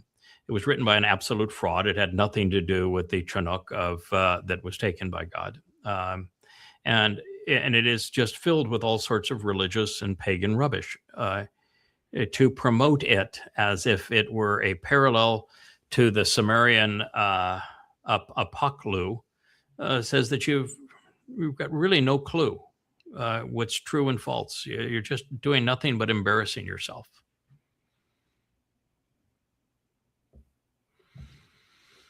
What else do we have there, Captain, as you're trying to drive this here? So, is this a real Marco Rubio? Yeah, this is a real picture of little Rubio. He says, we're going to give democracy every chance to work. You can see the hollowness now behind his eyes. You just see the whole thing is sinking in. Imagine an American politician representing Trump saying, we're going to give diplomacy every chance to work. A year and a half ago, when you bombed Iran, you were negotiating with them. In fact, the negotiations were actually going pretty well. And then this time, when you started bombing Iran again, you not only negotiated with them, they caved in on your number one issue, which was they were willing to degrade their uranium that they had enriched to 60% fissile purity through the Omanis. And you bombed them the next day. So for an American representing Trump to saying we're going to give diplomacy every chance is just pure hypocrisy. It's so dishonest that it's just a shame to see the American flag in front of him on his lapel, him representing this administration, and make such a hypocritical statement. And the Iranians are very clear about it. Why would we want to negotiate with America when every time we negotiate with them, they bomb us? Mm-hmm. Yeah, we have surrendered. What is there to negotiate? It is absolutely absurd, right? Well, America was forced to surrender, so that it's the United States that has begged Iran for terms, and so Iran came their 10-point plan, and then their 12-point plan, and then their 14-point plan. But the 14-point plan is a surrender with a carrot. It has one carrot, which is a reiteration of something that Iran has said for the last 25 years, which is we're not going to build a nuclear bomb. And so you get a reiteration of something that's been Iran's position, and a position they've held to for 25 years, not just something they've stated. They didn't build a bomb over those 25 years. So it's a position that they have stated, restated, and held to over 25 years. That's your one carrot. So you go back to exactly where you were. And everything else is terms of surrender, vis-a-vis Versailles, boatloads of money from the United States to Iran, and ceding the control of the Strait of Hormuz to the Iranians.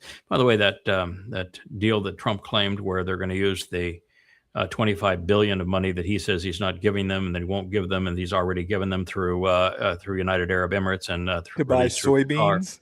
Yeah, to buy soybeans. The Iranians say, no, we didn't. Not only didn't we agree to that, there'd be no reason for us to agree to it, because the memorandum of understanding says exactly the opposite.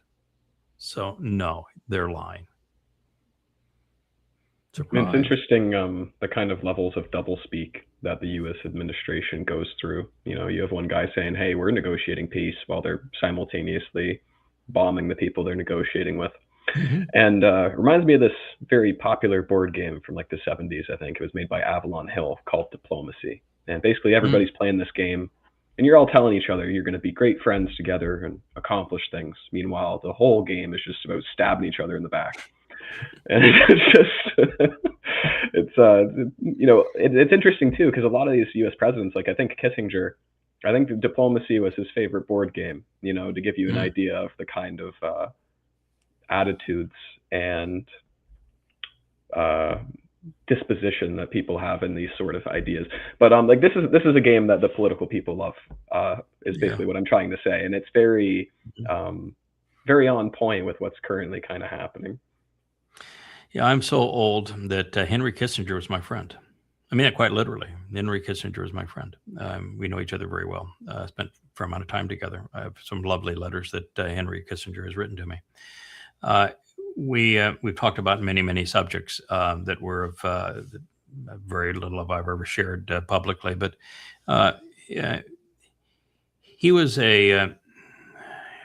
interesting in that he is one of the very few people that we know of in the modern era of recorded voices that had a voice that was so distinct that you could hear two words and you knew exactly who it was that was speaking. JFK was one of those individuals. Martin Luther King had the cadence that was unique to him. But Henry Kissinger was spectacular. One of the people that I knew quite well, I spent a fair amount of time with him too before I rejected Christianity, was Billy Graham. Also had a cadence to his voice. A spoken voice can sing. I mean, most people think that there are singers and then there are speakers, but a spoken voice can have a tenor and texture and tone and delivery style that is as disciplined and controlled as is a singer's voice to deliver the impact of a message. And Henry Kissinger was someone who knew that, and he was disciplined in something that I'm not very good at, but he knew that when you slowed way down and you let each word linger, that your impact was much greater than if you spew things faster than a person could process them.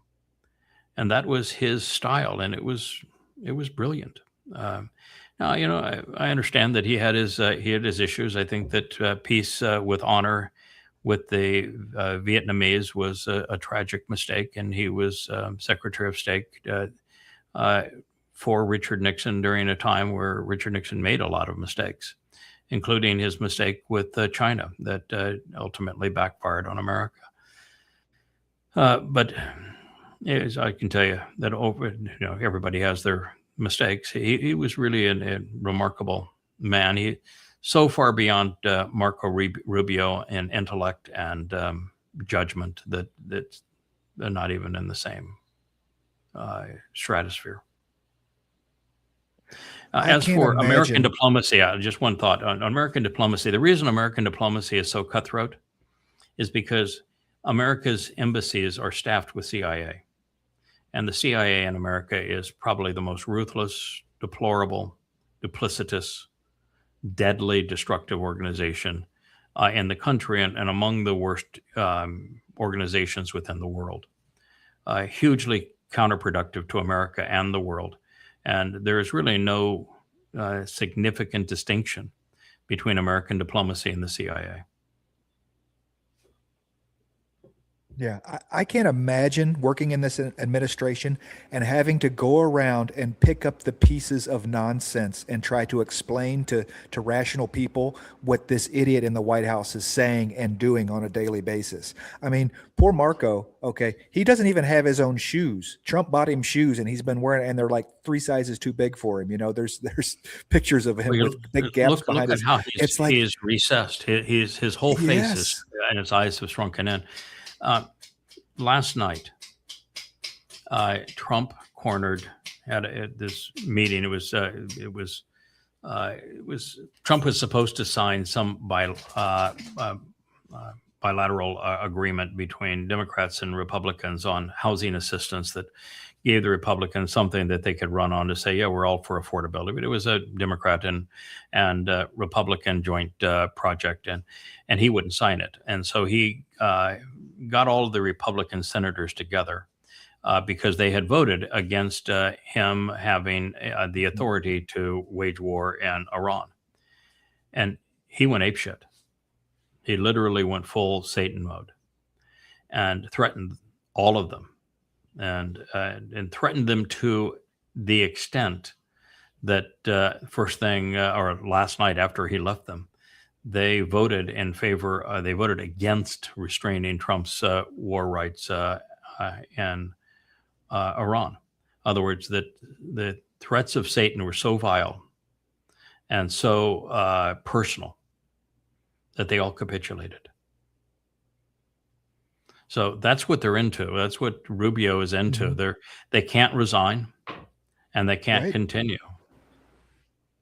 It is, and if you do a bad job, and you do a bad job because I want out, I'm just going to quit doing the job. You get cut out and completely destroyed politically and personally.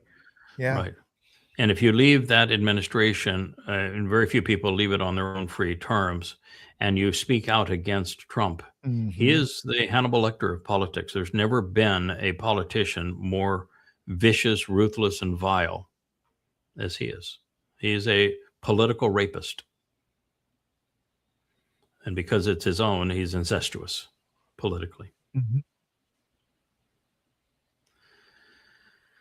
Oh, wow. This is Socrates, and he is lamenting that equality is sickening to him, that it's a delusion, because, of course, Socrates thought that he was smarter than everybody else. Socrates and Plato were wrong about everything, literally wrong about everything. Their philosophies, their religion, their conclusions were wrong. It didn't matter if it was about democracy or if it was about the Greek religion and its gods or Gnosticism. They were wrong, and he's wrong here. Now, it is true that we are not born equal.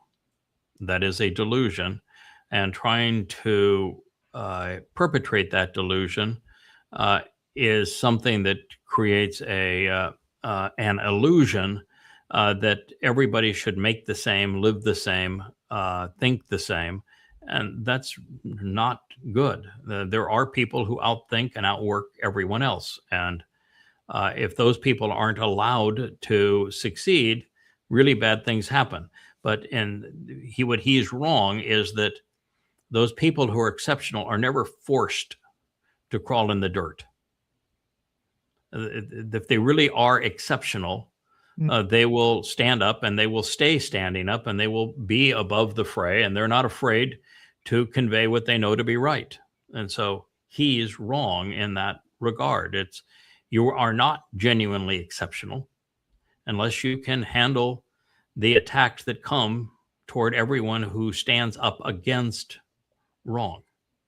He was wrong about everything and didn't. Yeah, crawl out of the cave, man. It's just that simple. Be exceptional, crawl out of the cave. Yeah.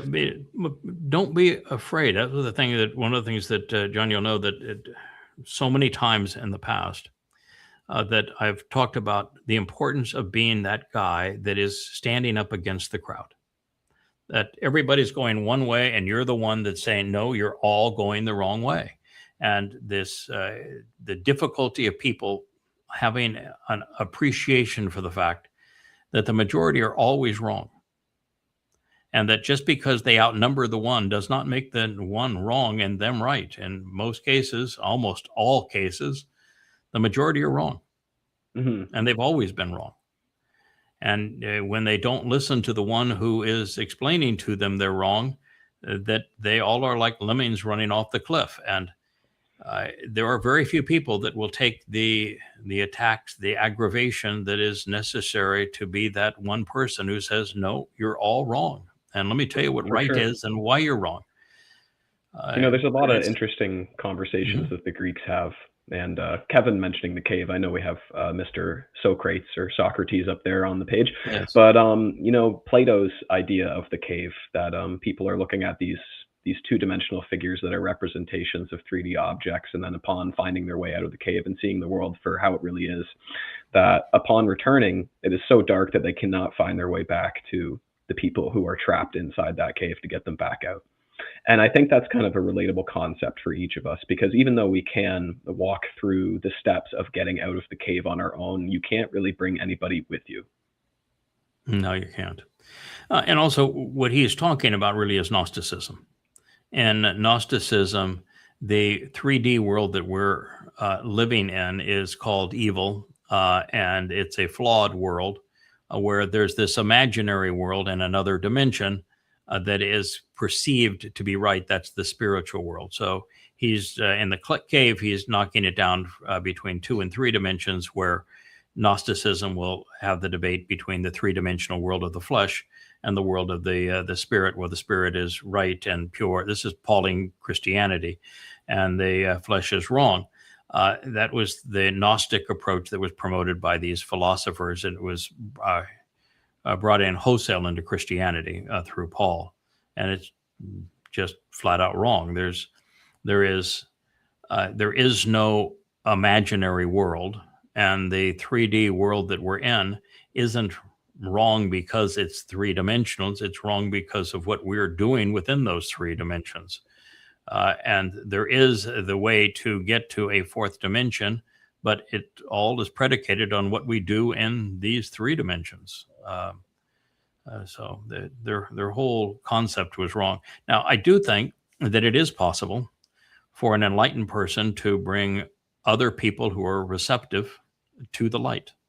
So an enlightened person can crawl out of that cave and hold up a light and speak intelligently and draw open-minded individuals to the light. So you can bring others with you. I know I'm bringing thousands. Yeah, I guess exactly that's the case of what this show is all about. Yes, that's what the show is all about. That's our purpose. Well, 40,000 pages. I mean, no one writes 40,000 pages of material for themselves. I'm sorry. No. Okay. No. I mean, because you could have very easily have done you could have, because that's me.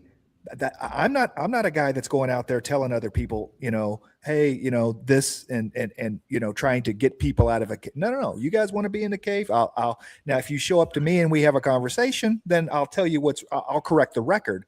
But I'm not writing 40,000 pages to help other people, because you could have very easily stayed in your house, done your studies, kept a journal, and worked through these insights and not shared them with anybody. Oh, well, the person that you happen to meet on the street or someone when you went to have dinner and lunch with, talk about them. Then so it's a completely different mindset. Or do tens of thousands of national syndicated talk radio shows being subjected to all manner of criticism to draw people out of the cave. So I think it is important that there are people willing to draw people out of the cave and expose them to the light and to write and to speak on their behalf. Now, that doesn't mean that I'm speaking on everybody's behalf or trying to draw everybody out of the cave. I'm not. God's an introvert. He is not interested in many. He is on record saying many men are bad men. So he's not interested in many, which does make the job of encouraging people to come out of the cave a lot easier, because the expectation is tampered down, where a few good men and women is quite pleasing for him. But the job is to make certain that you've done your best to shed the light, to be as illuminating as possible, even if you're a Catan Mayor and not the Gadol Mayor, is to share as much light as you can, so that as many people as is possible have been exposed to it, so that it is their choice whether or not to accept it or reject it. And then once you've done that, then the job's over. It's then those who accept that truth, you can help grow, but you reach a point where you're not out there trying to draw more people out of the cave. Because, like, for example, right now we've reached a time where I don't have the opportunity to bring somebody that just now comes out of the cave up to speed, so that they could be useful or even harvested by God. I'd have to leave you behind. So at this point, the energy is better spent trying to cause people who are still in the cave to at least begin to question it, so that you can start building a path to the truth. And we'll leave that library and legacy for them to do so, while at the same time equipping those who have now left the cave and know Yahweh and have embraced what he is offering. And we equip everybody within the family to be more effective as witnesses and as teachers. So the job has changed a little over this last year and a half, because we're up against the clock. Now we'll go back to solicitation, if you will, during the last 3.5 years. That's the whole point of it. Absolutely. Right. Now we're going to have dismal results. If you're going to grade us on popularity, it'll be dismal results. It'll have a world of dwindling from 8 billion down to a much smaller number. But there's only going to be thousands amongst billions that are going to receive the benefit, that are going to accept that message, who are going to be the least bit receptive to it. So this is the reality. Most people are no longer have the capacity to think their way out of that cave. Yeah.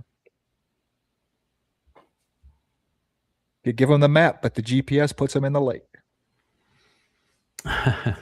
So Goldman Sachs is predicting the global markets for humanoid robots is going to reach 38 billion within a decade. First of all, we're not going to even make it to a decade, and the U.S. economy is going to collapse within probably 4 to 5 years. But this is the carnival barkers having the carnival owner tell you that he is endorsing the carnival barker. Goldman Sachs is not exactly an unbiased source in this particular thing, because they have built their empire on promoting AI, which drives these robots. Oh great, they can fight! Isn't this hilarious? I have not seen yet a humanoid robot that's doing anything that I would consider productive. I don't care if they can run. I don't care if they can fight. I don't care if they can dance. I'm not paying for that kind of entertainment. I'd love to see my wife dance, but not a robot. Right. And I wish I could run like I did when I was young, but I'm not interested in seeing a robot run. They have not created anything that has any value at this point. And you don't have any means of certifying that what you create won't be deadly. You just don't. And Well, so, and I saw an Yeah. interesting post the other day that was talked about when AI was allowed to design its own robots, they never used a humanoid form. This is man, okay, because whatever task that robot was supposed to have, that they never used that. It needed more arms. It had a different lower center of gravity. It didn't need, the head on top for visual thing, whatever it was doing. And so we are designing these humanoid robots whenever that is not the most efficient platform to do whatever this task Okay, that this but robot is going to have. okay, but there's a reason that the humanoid robot is being created, and that is because the world is catered to a bipedal creature called man, and Mhm. because of the environment we've created, whether it's the driver's seat of a car, or if it's the stairs, or it's a sidewalk, or it's the floor plan of a home, everything in our world is created for the bipedal creature of man. So if you're going to have a machine that's going to be able to enter your environment, the car, the bus, the sidewalk, the home, uh, it has to be like this because we have created our world like this. So there's two reasons for a humanoid robot. One is that it's the only way for them to enter and participate and contribute in the world that we have created. Okay, that's just the fact of the matter. The second is that it is more comforting for people to see a Absolutely. machine that looks like them as opposed to one that looks more like a tank or a spider. Those things that have You put the legs you that put a can gun go up and on down that. trucks. Yeah, Yeah. yeah, You put a they gun on top of that four-legged thing, it's a heck of a lot scarier than this Yeah, two-legged the thing things that carrying a look gun. like I'm just saying. scorpions and the like, they Mhm. are more threatening to the human form. And what they're going to find out too is that if you look at Optimus, Optimus is a sleeker design that looks more humanoid, particularly the head part of it, than this particular robot. And the Chinese have really developed rather extraordinary humanoid features. I mean, hair and lips and eyes and the whole nine yards for really and they of course they want to make them girls because that's more appealing to the men that would be buying them, but uh, they're the more comfortable they can make man with them, the less resistant man will be to own them. But at this point there is nothing that a robot can do in the home, nothing. Mhm. And they aren't worth anything, and you can't mass produce them, and there is no chip that you can put in them that's going to function appropriately. And they can work in factories, but if you're going to develop a robot for factories, and you see all the factories around the world that have robots running them, that they aren't humanoid at all, is your Mhm. point. Exactly. A factory robot is not humanoid. It has no reason to have humanoid It's features. almost counterproductive to make it humanoid because then it has Right. the same limits that we do. Correct. But it has to have the same abilities and limits that we do to operate within our world and to enter our homes and our cars and the like. So that's why they do it this way. Yeah, I just never see it being commercially viable. But like, as for instance, somebody who's worked in like confined spaces, I could see a Mhm. humanoid robot working in a confined space as a great thing. You engineer out that kind of danger that you would be otherwise subjecting somebody Yeah, to. the problem with the whole thing is that the humanoid are just robots. In farming and in factories are taking away jobs from humans. And it's the jobs that humans are the most adept at doing. And then in corporations where you're dealing with accounting or legal services or forecasting or planning or any of that sort of thing, AI is able to do a better job than most humans, and it doesn't cause any issues. It has a set fee per year that's much less than the human and doesn't have any grievances. And so it's going to replace and displace millions upon billions of jobs, and then is the thing that's thinking for us online and in social media.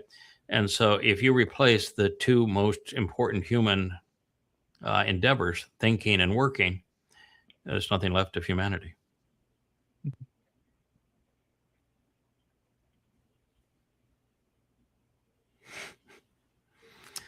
Oh, Mr. Gold.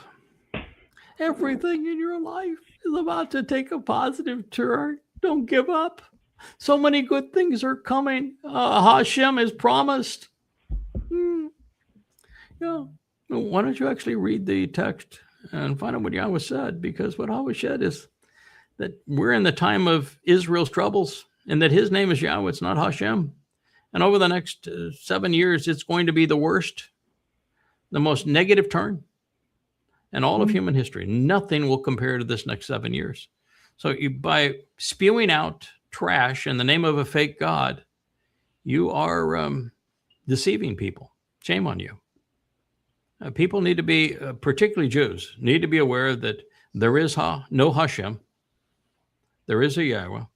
And he has told us that as of the 22nd of May of this year, you entered the time of Israel's troubles. You are being betrayed by Trump and the United States and the world. You're being isolated, that the world is becoming wholly inhospitable to being Jewish, and that ultimately Iran is going to send millions of jihadists into Israel, and it's going to be catastrophic. So that's the truth. And you need to know that's the truth. And God's not doing that to you. You did that to yourselves. And it's because of liars like you with your Hashem antics. Nice flowers, though. I can't touch posts like this with a 10-foot pole. I just can't. I see so much of them, and I understand this idea of having a positive mindset. I am, surprisingly to most people, a very positive person. Okay, but that is an internal thing for me. This Pollyannish idea of me being positive of just so everyone else feels better around me, it's not in me. Okay. The other part of this is that I don't know any rational person in today's world can look outside their window, can look in social media, can have any interaction and think that, oh gosh, things are going to get better. Not one person. No. And not one person saying it either, No. So why lie to yourself? Like this exists? Why lie to yourself? Yes. Right. Why lie to yourself when it's obvious that the world is imploding and life is becoming impossible, particularly if you're Jewish, and Hashem would appeal to only Jews. So why would you say such a thing when the opposite is so obviously true? You can have a positive attitude. I have an exceedingly positive attitude. I expect the best of everything that we do and attempt to achieve, and the best of Yahweh. Yahweh loves positive attitudes. Negative attitude is the most debilitating thing, and a person can possibly have. It's the worst of all handicaps. But having a positive attitude and streaming nonsense like your life is about to take a positive turn. That's not a positive attitude. That's just simply lying. And lying is not positive. Thanking Hashem is not positive. It's lying. Even if you have a cute little heart following his name. Or not name. I hate emojis. Iran has informed the U.S. that despite troublemaking fake news, let's be clear. The mainstream media was agenda-driven. And the mainstream media was populated by journalist students that had been indoctrinated and had really no real-world experience. And most of what they reported was misleading, politically, religiously, and economically. They didn't have any experience. And so the mainstream media was not very good. But they had standards. Social media has no standards. Social media is infinitely inferior to what they would call fake news, the mainstream media. Infinitely, it's not even remotely comparable as to how awful and standardless social media is. It is a cesspool. So let's drop the fake news. There are no tolls or insurance costs or any other charges, all caps, of being sought or received by Iran on ships traveling through the Strait of Hormuz. When he put in sought, it's an outright lie, and the rest of it is deceiving. The agreement on the memorandum of understanding, which Trump says doesn't even matter, but the agreement is that for 60 days, 30 which of it don't count because it only starts when is an end to hostilities and an end to threats, and when the money is released to Iran. It only starts when the money is released to Iran, the 300 billion and the 25 billion, and is an end of all hostilities and threats, which has not totally happened. But at that point, there is 60 days that Iran has to work to clear some of the mines out of the Strait of Hormuz. And then there's 30 days following that when there will be no tolls. But after that, Iran is set by the memorandum to be in complete charge of the Strait of Hormuz. And they can work out whatever deal they wish to with the Omanis. And at that point, they can impose any manner of tolls or tariffs or environmental fees that they wish to and will. So the agreement that you have does not say what you are writing here. You are lying, and you are either unable to read or unable to think. But this is what is false information is what you are saying. So this false information negotiations would end immediately. No, it's not true. It's just flat out not true. Additionally, no money has been given to Iran. That's an outright lie too. The United Arab Emirates has already acknowledged that they've released the money. So it's just one obvious lie on top of another. The President of the United States is a serial liar. And this idea that the money that you will be releasing, and now it has already been released, plus you've signed an agreement that says you will release it all, and immediately, even before the negotiations begin, is not controlled by you. In fact, the agreement says exactly the opposite. And it's not going to our farmers, capital F, or anything else, and it's not going to purchase capital corn, capital wheat, and capital soybeans, most of which we can't grow anymore because we don't have access to fertilizer. But the fact of the matter is, they have not agreed to that. They have no reason to agree to that, and they have overtly stated they have not agreed to that. It is all a lie. It's just what a reprehensible soul. And to think that there are senators and congressmen that are scared to death of him and supporting him, and media personnel that are trumping his nonsense, and that people believe what he writes, and they wear a MAGA hat and Trump hat and call him the God's gift to the world, when he is just he's a demonic liar. He's going to be the most destructive force in the history of the world.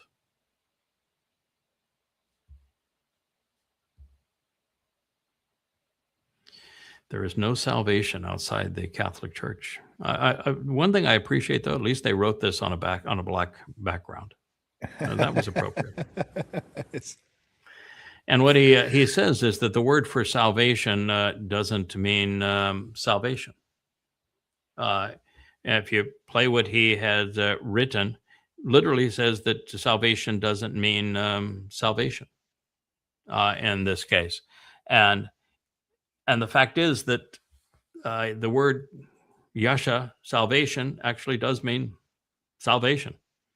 So he's even lying about what the text says to make a point, and the point that he's saying is irrelevant to his claim. There's a non sequitur between him misdefining the words Yasha, salvation, which he doesn't even know it's Yasha is the word, and then the Catholic Church being the one that provides it. There's no causal link there whatsoever. And oh, by the way, there wasn't a Catholic Church until about the 4th century CE. So what was the point of you're going to say that David's in hell, Abraham's in hell? What Noah built the damn ship and he's in hell?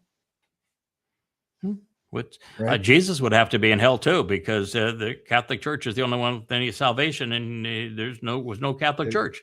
So your Jesus would be in hell. Your Peter would be in hell. Your Paul would be in hell. They'd all be in hell. So what in the world are you talking about? And there was no Christ. And there's no mention of a church in the New Testament or in the Old Testament.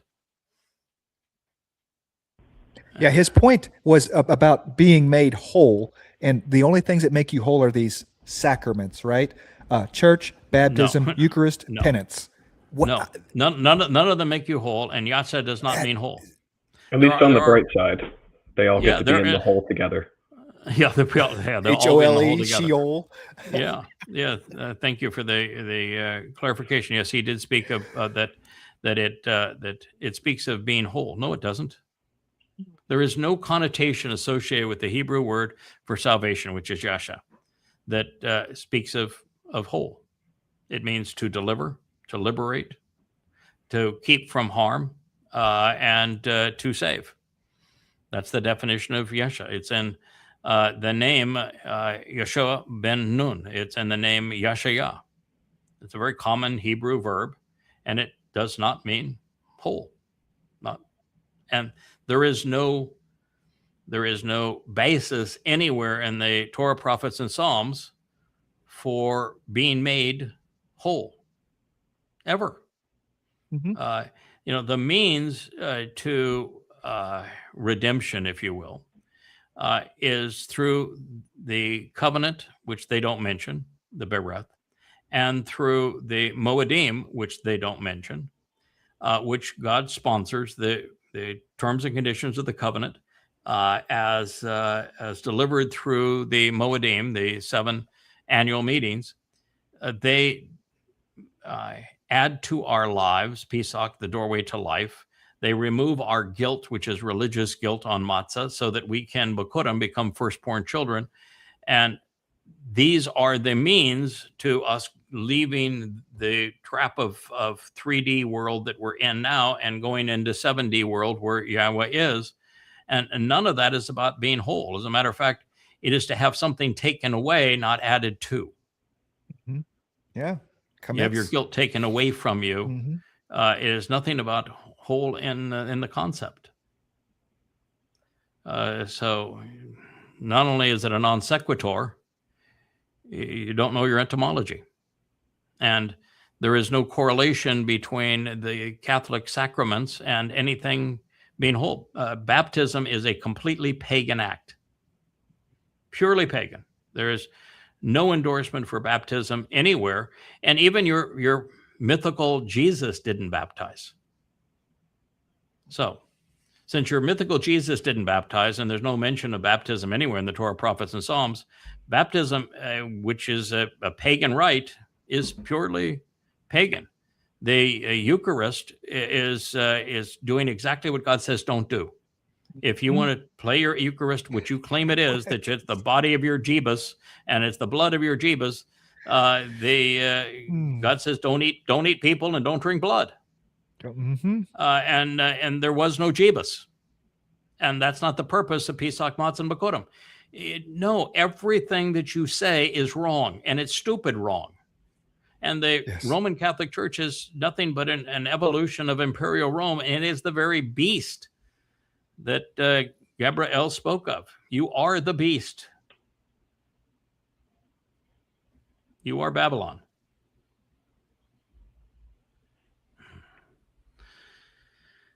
Well, Jews are just as stupid as the Goyim are. In destroying the Jerusalem temple, Nebuchadnezzar forced the Jews to do the one thing that could transform their tribal religion into a universal faith. First of all, that wasn't what the temple looked like. And if your AI isn't capable of taking the copious depictions of what it was designed to represent, then you really got a really, really crappy AI. And the fact of the matter is that that when the temple was destroyed, there was no Judaism. And there were no Jews. There wouldn't be a Jew until the 17th century, which is over 2 millennia after this fact. So there were no Jews. There was no Judaism. They did not have a tribal religion. They had the Torah, which is anti-religious. And they do not have a universal faith even now, because there are more flavors of Judaism than there are of Christianity, and they're much more different. I mean, the difference between Reform and the Haredi is, I mean, might as well not even use the term Judaism, because they're just two totally distinct. And God is anti-religious. I mean, so here you got everything wrong. There was no tribal religion. There is no universal faith. There were no Jews, and the temple didn't look anything like that. And why was Nebuchadnezzar allowed to haul them off into slavery anyway? Because they weren't.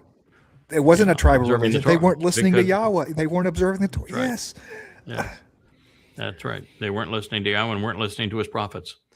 And so, and the same thing is going to happen. You know, there's people assigned to speak for Yahweh, and you don't listen to them, you're going to have the same fate. But this time you're not being hauled off to Babylon, you're being hauled off to Sheol.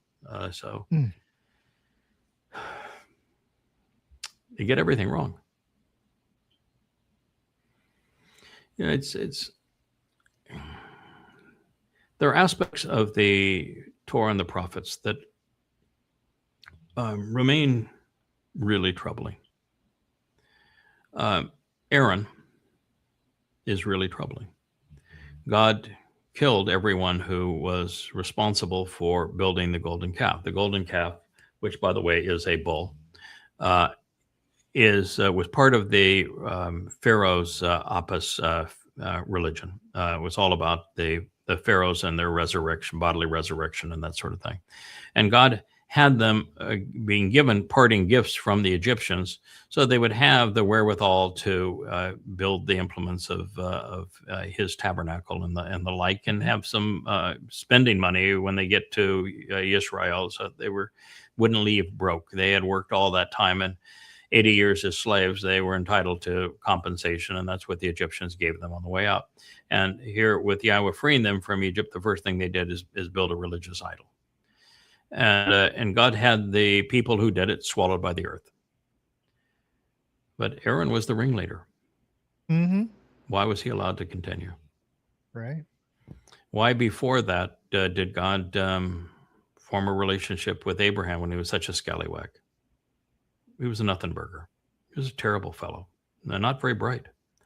And why did God call himself the God of Abraham, Yishak, and Jacob, when Yishak was such a scallywag too, robbed his own brother of his birthright? Well, that was actually Shimei. It's Jacob that did that, but it was Abraham's son that was fooled and played for a fool. And what's the point with that? I mean, you look at Jacob's life, and he was controlled by Laban, went into slavery essentially for 14 years for a woman. Wasn't even a very good woman. The woman was into idols. They're really louses. They're terrible people. And the 12 children of Israel, you read what's written about them. They were horrible what they did. They begin life by selling their brother into slavery. And you look at the Exodus, and every bit of it is painful, and not Jews, but children of Israel complaining the whole way, being obnoxious. It's really troubling that God has had to endure this. And you even get to Dode, and he really becomes obnoxious too towards God. I know we managed to turn him around and restore that relationship, and he's good to go now. But oh my, what God's had to put up with us. You would have thought that he could have found better. What in the world with Aaron?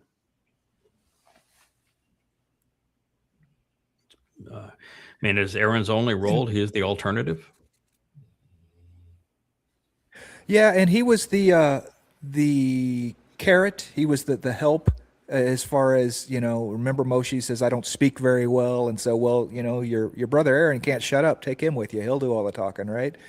So it was kind of Moshe's choice for Aaron. It wasn't Yah's choice for Aaron, Yeah, I mean, I understand that Yah was frustrated with Moshe.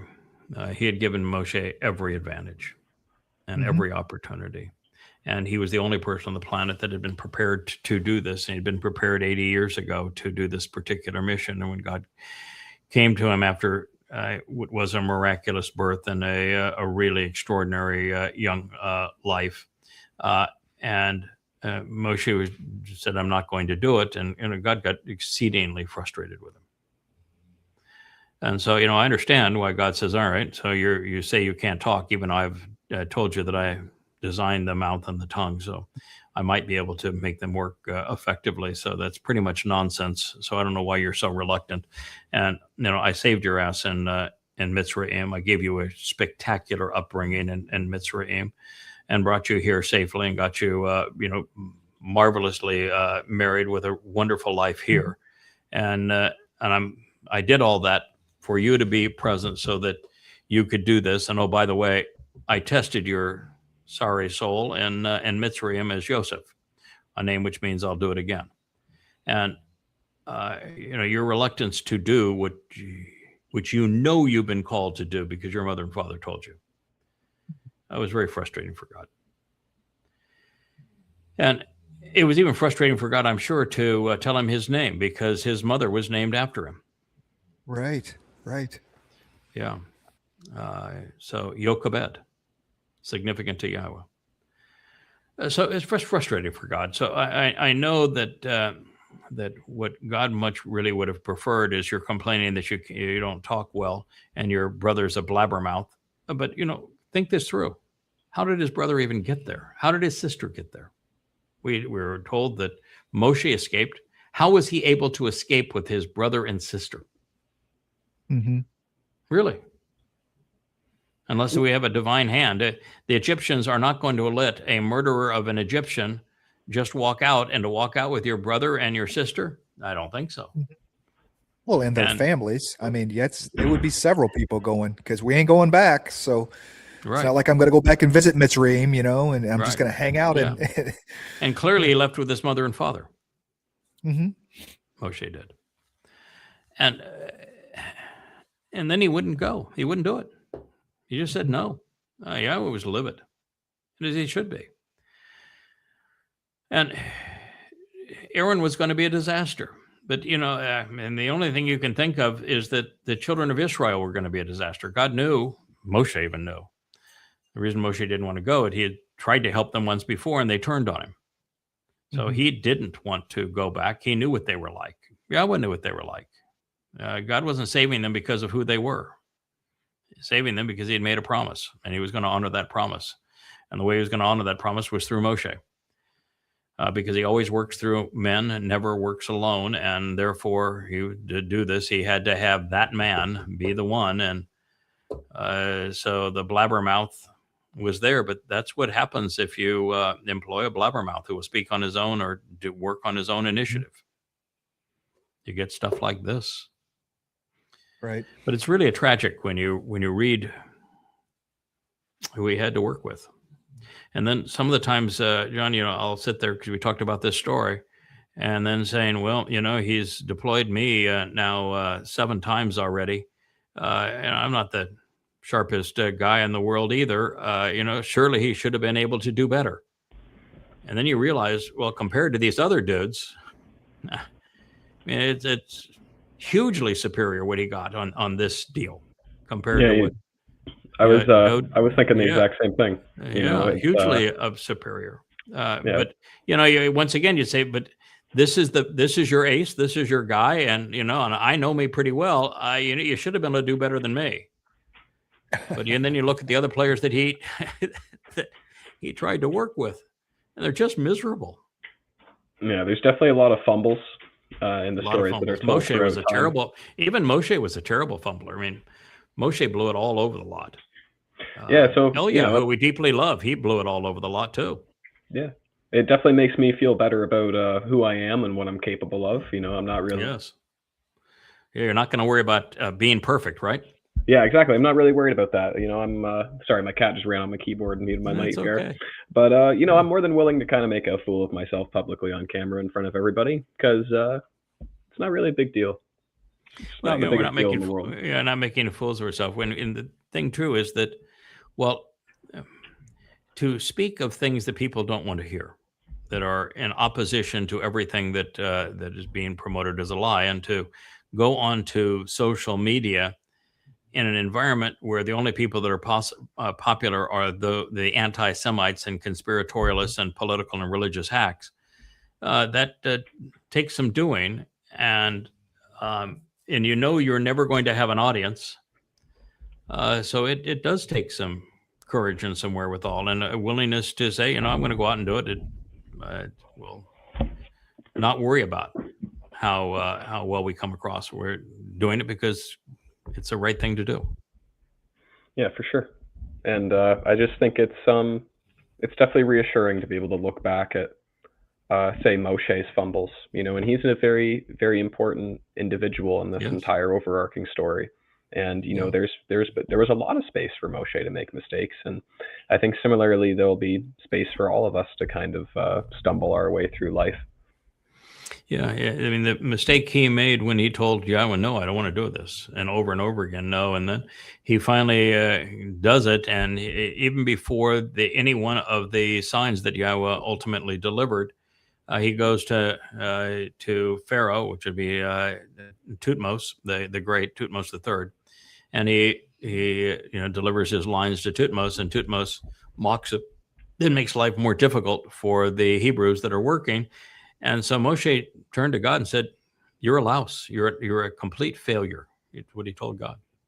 "You're a failure. Made situations worse, not better. I want out of this gig. You're a fraud." That's pretty much. Can you imagine meeting God and hearing that? Yeah, that's it's going pretty far to go and turn around and walk that back. Yeah, I don't think he walked that back. there's not a lot of situations where I think I would be too keen on kind of sharing an opinion like that and then turning around and be like, yeah, you just go for it, guys. Yeah. It's there's a lot of things that were said there that were obviously of the Yeah. perspective of somebody who is, And I understand not getting a mad great when place. when you're the people that you're trying to help turn on you.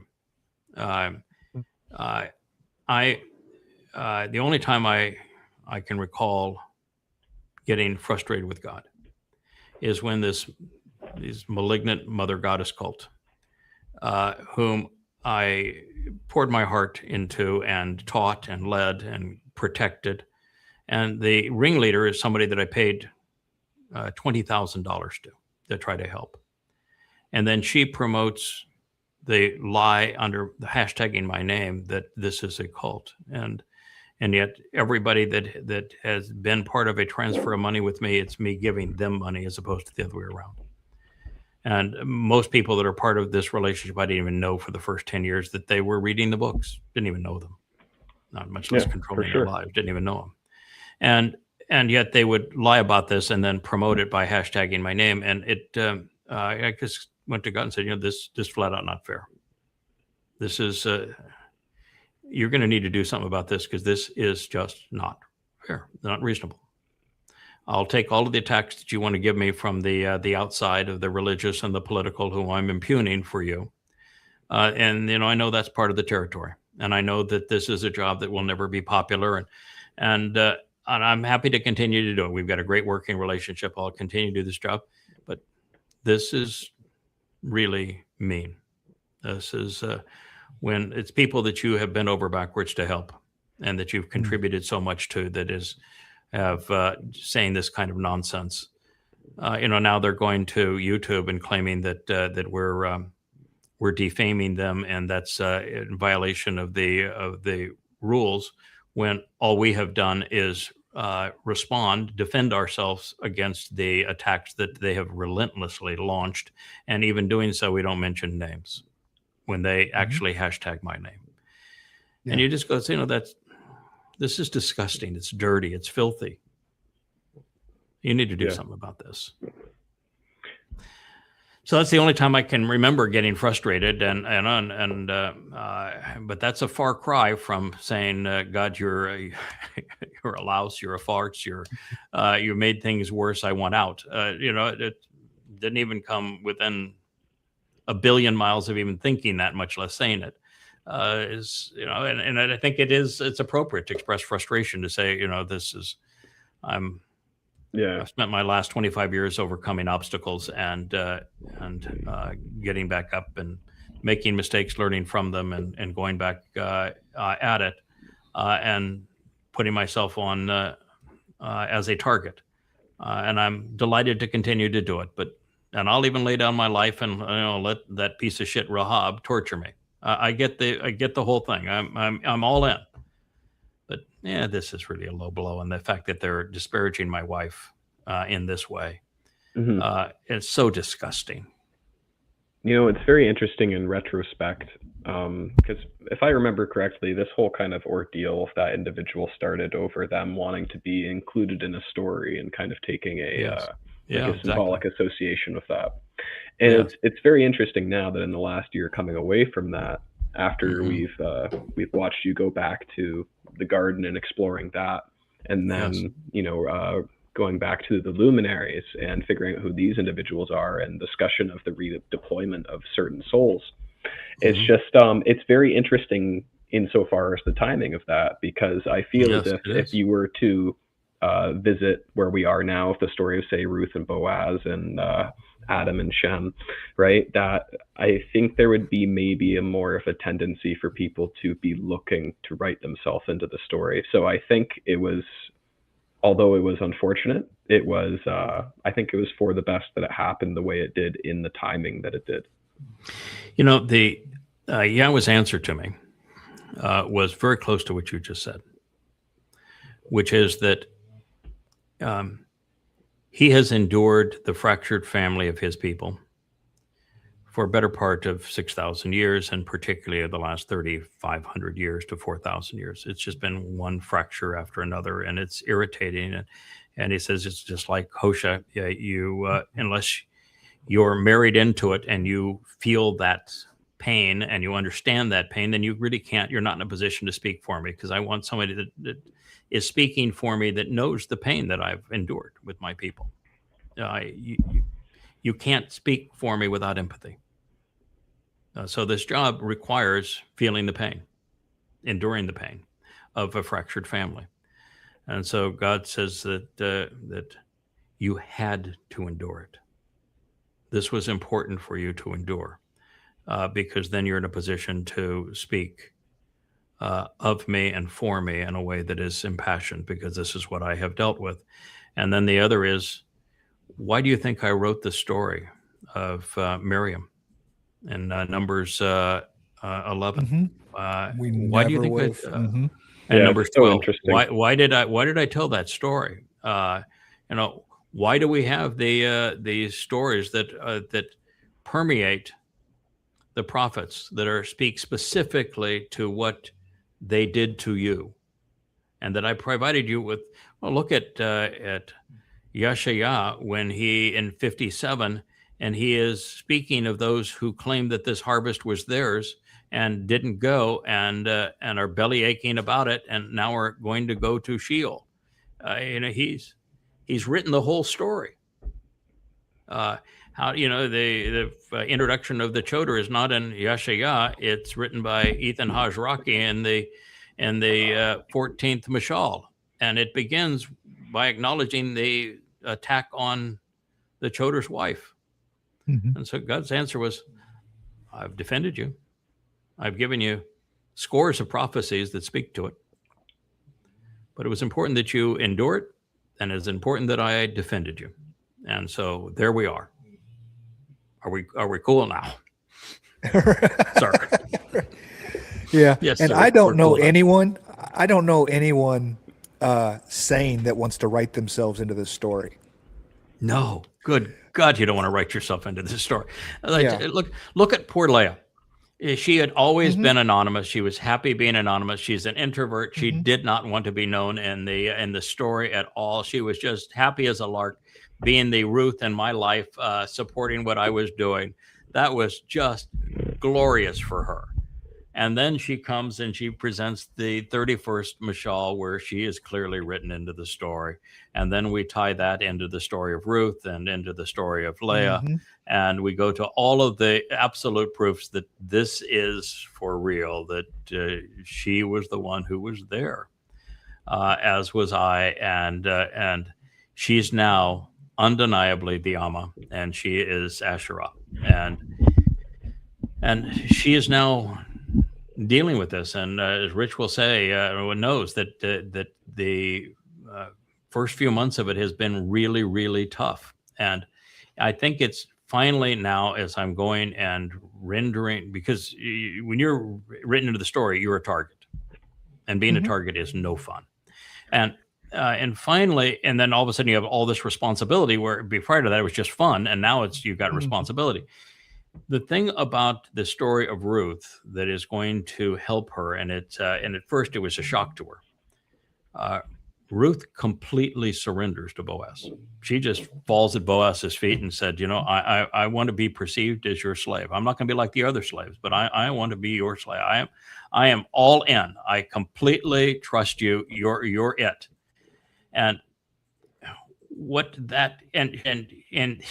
she asked him, so why did you grant me what I've always wanted, which is, I've been abused. You have to realize that Ruth was gorgeous. I mean, absolutely stunningly gorgeous and brilliant and bold.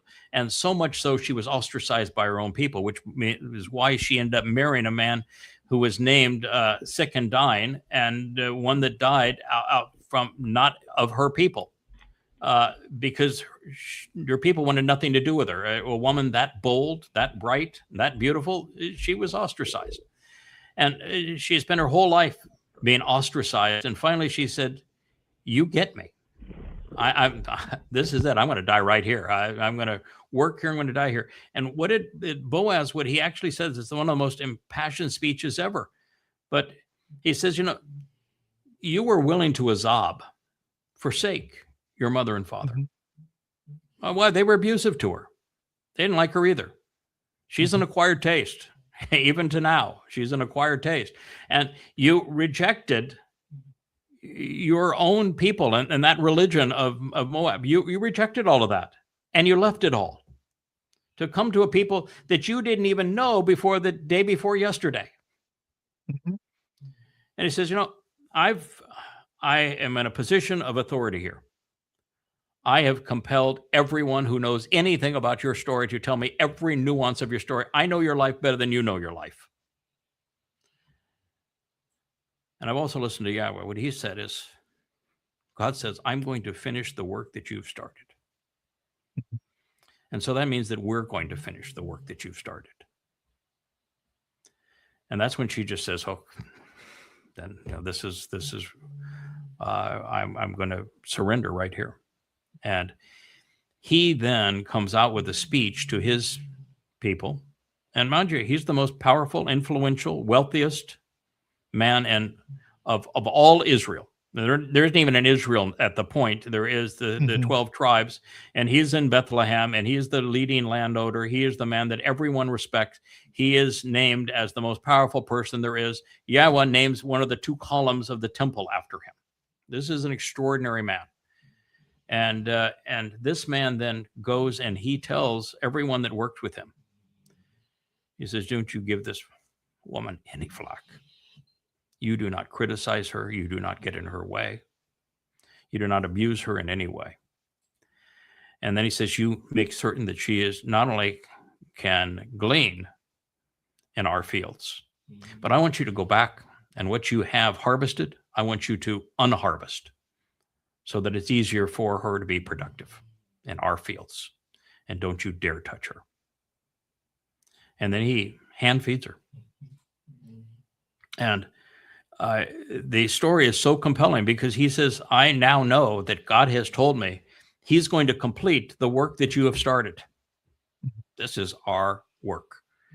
And it's one of those things that I had a private conversation. They're probably mad at me, but when we first met, 8 years ago, after 10 years of corresponding on about Torah subjects, she had a similar life. She was really in the wrong company and treated poorly. A beautiful woman, exceedingly bright, very bold, and yet she had been riddled with anxiety the way that she had been treated. And I provided the same thing that Boaz did, a safe place for her. And she was at that moment did the same thing that Ruth did, which is she says, I'm yours. And when a strong woman who is very bright does that, it doesn't make the woman does not put the woman in a inferior position to the man. And that's how most people would read that. She bowed down right before him. She fell on her face before him. But if you hear what Boaz says next, she actually owned him by making that profession and confession and surrendering really to him. She came to own him. I mean, completely own him. And he then is her protector. He is responsible for completing her work. It is this, it's very much like when I said here a few months back that there wasn't any purpose for me to have free will anymore. Nothing just gets in the way. So I just said, use me as you have intended. We'll just, use every attribute and attitude and everything that you have provided in the spirits, and we'll just get this job done. And then we'll go back to free will when it's all done. I just surrender it to you. I trust you. Let's just get this done. That's basically what she did. And and what she is now doing in this process of going from anonymous, other than she's my wife and I'm a lightning rod for attacks, and that put her in a position where she was like Moshe's wife, who was attacked by Miriam and the other women, just like the mother goddess went after my wife Leah. She went from that to being a named player in the story and all the responsibility of that, and where she's producing, which she's produced 100+ songs in the last year. Who produces 100 songs in a year? Because she has a sense of responsibility, and then the vulnerability of being a named player. And now, as we are studying the Ruth situation, she realizes that I'm responsible for her. I'm her protector. I'm her safety. And we're going to do this together. But I take all the lumps. You don't. You're there, and it actually says in that description that she chawas. And so she becomes what Chawa was not: supportive, contributory. So it's a really powerful explanation. I thought that the first chapter of Ruth was as riveting as anything you'd ever read. When Naomi goes berserk and accuses Yahweh of being evil, that a realization that Naomi is Israel, and that the Amma paired with Boaz redeems this malcontent Israel, who's had these horrible perceptions of God. And I thought that was, wow, I mean, what a story that one is. Okay, that's enough for the book.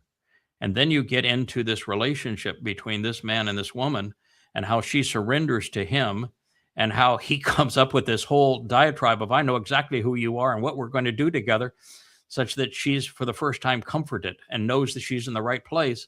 And he then falls so hopelessly in love with her and so enchanted with her brilliance and her charm and her character that they become the most influential couple in the history of the world.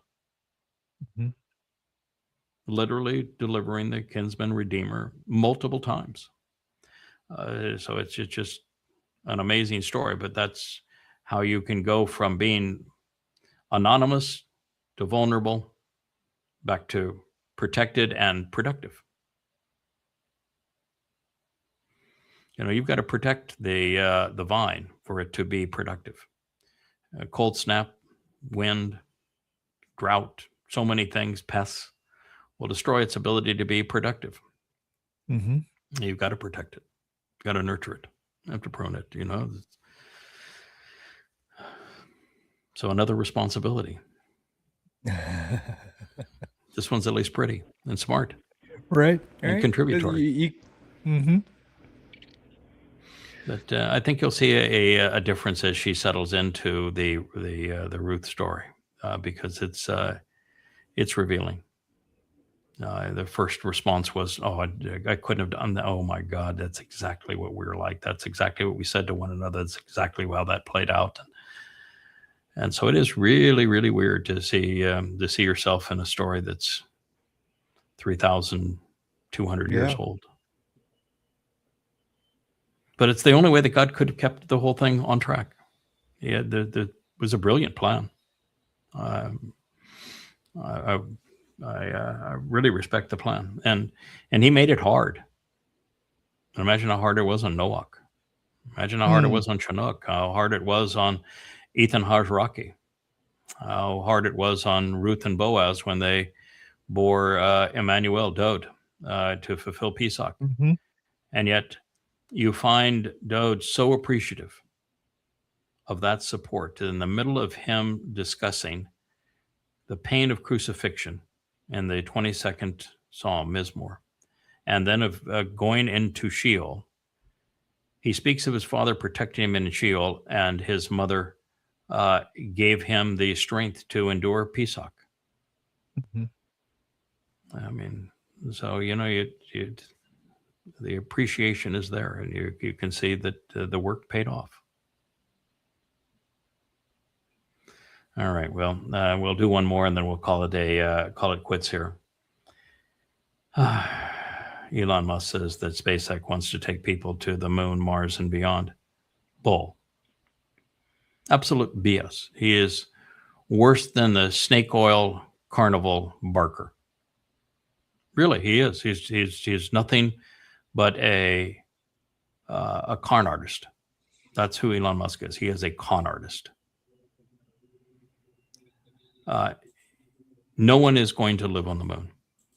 Mm-hmm. The moon is actually more caustic than Mars is. The temperature variations, the lack of pressure, the radiation that is there, and the regula, the harshness of that soil. There is nothing to be gained to live on the moon, and any extensive time on the moon is going to kill everybody. And the only way you could ever survive is under 9 feet of soil that is deadly in every aspect. And so you'd have to live in a hole in the ground that you're covered with dirt. Why not just live in a cave here on Earth? Can do that here, yeah. Yeah. So no one's going to the moon. No one will ever go to Mars that will return. Anybody that tries to go to Mars is going to die, and die there probably either in landing or within days or weeks of getting there, and there'll be no one who ever comes back from Mars. Never. And going beyond is absolutely impossible. So, no, he's lying. He's scum. And he's no longer a trillionaire. I think the stock IPO'd at like 150, right? And is it not down to like 79 or 60, something like that? Yeah, it raced up to 150 in aftermarket trading, and it's fallen since that time, as they have. You got nothing. You really got nothing. You have a rocket company that has a 90% share, which is more than it will ever have, and under the 90% share loses money, and is totally dependent on government contracts. You have a satellite company that is amortizing its satellites over 20 years that don't last 4 or 5 years, and they're obsolete. And so the only reason it looks like it is profitable because of the GAAP accounting rules and the accounting of make-believe. And then you have the AI company, which he's essentially a non-player in. He's an afterthought, and everybody that's in that field is destined to lose money forever. They're only in it for control. So and the hype of make believe on Wall Street. So no, it's a nothing burger, and Tesla is with EVs is disintegrating, and that's why they're trying to go to the hype of Optimus and the robot, but he's way behind the development curve on Optimus. It's something that probably can never be mass produced, but it could never be tested in real time to make it safe. And he doesn't have suppliers for any of the components, and doesn't have a manufacturing capability of the AI chip that's going to drive it. And no one's ever been able to make an advanced AI chip in America. It's just Swiss cheese. He is not the most wealthiest person in history, right? We know he's not, but he will forever be remembered as the first trillionaire. And I think that's all he wanted. Well, the trillionaire is only because money is not worth anything anymore. Mm-hmm. Right. I mean, if you took the back to the actual value of the currency has had 98% of its value destroyed in the last 50 or 60 years. So, you're measuring his wealth on paper that isn't real money and isn't real assets, using a currency that is worthless. So congratulations. Mm-hmm. I suppose you already kind of answered this, but I guess the question that I was kind of leading me to this discussion is, do you think that the whole bread and circus along with Elon is for just for the investors? Mm-hmm. Yeah, I think I think it's all hype. I think he even knows that Tesla is dying, and that it's strictly this Hail Mary that he is trying to build a factory to manufacture an AI chip that has never even had an engineering prototype of it yet. And you're saying he's going to mass produce it, which has never been done in the United States, so that you can make hundreds of thousands of them, is a pipe dream. He has no suppliers for Optimus 3. He's never actually functionally made an Optimus 3. He can't test an Optimus 3 without the AI chip that he has not manufactured a single one of at this point. And so he's caught in a loop where he is expecting everything to play out favorably. And with that much complexity and innovation, is not even remotely possible. So Tesla is done, and SpaceX literally has nowhere to go. No one is ever going to Mars. It would cost trillions of dollars to get them there, and they would simply die there. And there's not going to be any habitation on the moon. The only interest in the moon is because China is playing with it for political reasons, and can do so because they're so much more efficient than we are. And America wanted to prove, just like the space race with JFK, that that those dastardly communists aren't going to beat us. And so there's no function of having anyone try to establish living on the moon. It is way too caustic and no benefit. So he's got nowhere to go. And there is nobody in the AI business that's going to make any money, because the only place to make money is government contracts, and governments are going broke and replacing humans in factories, at which point the businesses can't sell anything to people that don't have jobs, that don't have any money. And so that's not going to play out either. And there's not enough time or money to repay the debt that they have accrued. So the whole thing is it's a house of cards, and it's all jokers. And that's the biggest joker of all. Mm-hmm. Yeah. All right. I think we have reached the, oh my goodness, we've gone 2 hours and 32 minutes. That's a long program. So, pardon? 53. Oh, 3 hours, 2 hours and 53 minutes. I need to put on my glasses. That's even a longer program. Thank you for enduring me yakking in your ear. Thank you for your contributions, John. Thank you. I was very happy to be invited back. Yeah, you're very bright. You're well read. You know the covenant. Well, and you're well versed on a lot of other subjects. I mean, the Socrates references and the cave and the 2 to 3 dimensional construct, that's pretty impressive. I know a little bit about a little bit. I'm not an expert in anything, but we'll see one day. Yeah, but being that broad-based and yet even deep in some of those silos, that's really impressive. Very articulate. I was impressed the first time we were together, and more impressed the second time. Oh, thank you. I So, appreciate yeah, that. you make a great co-host, and we have Kevin over here. So yeah, he's my boy. I'm proud of him. Yeah, Kevin and I are pretty tight. Yeah, Kevin definitely plays favorites, and you're one of Kevin's favorites. And yeah, I could just see Kevin's smiling there. Said, "Yep, that's my boy," and yep, I'm proud of him.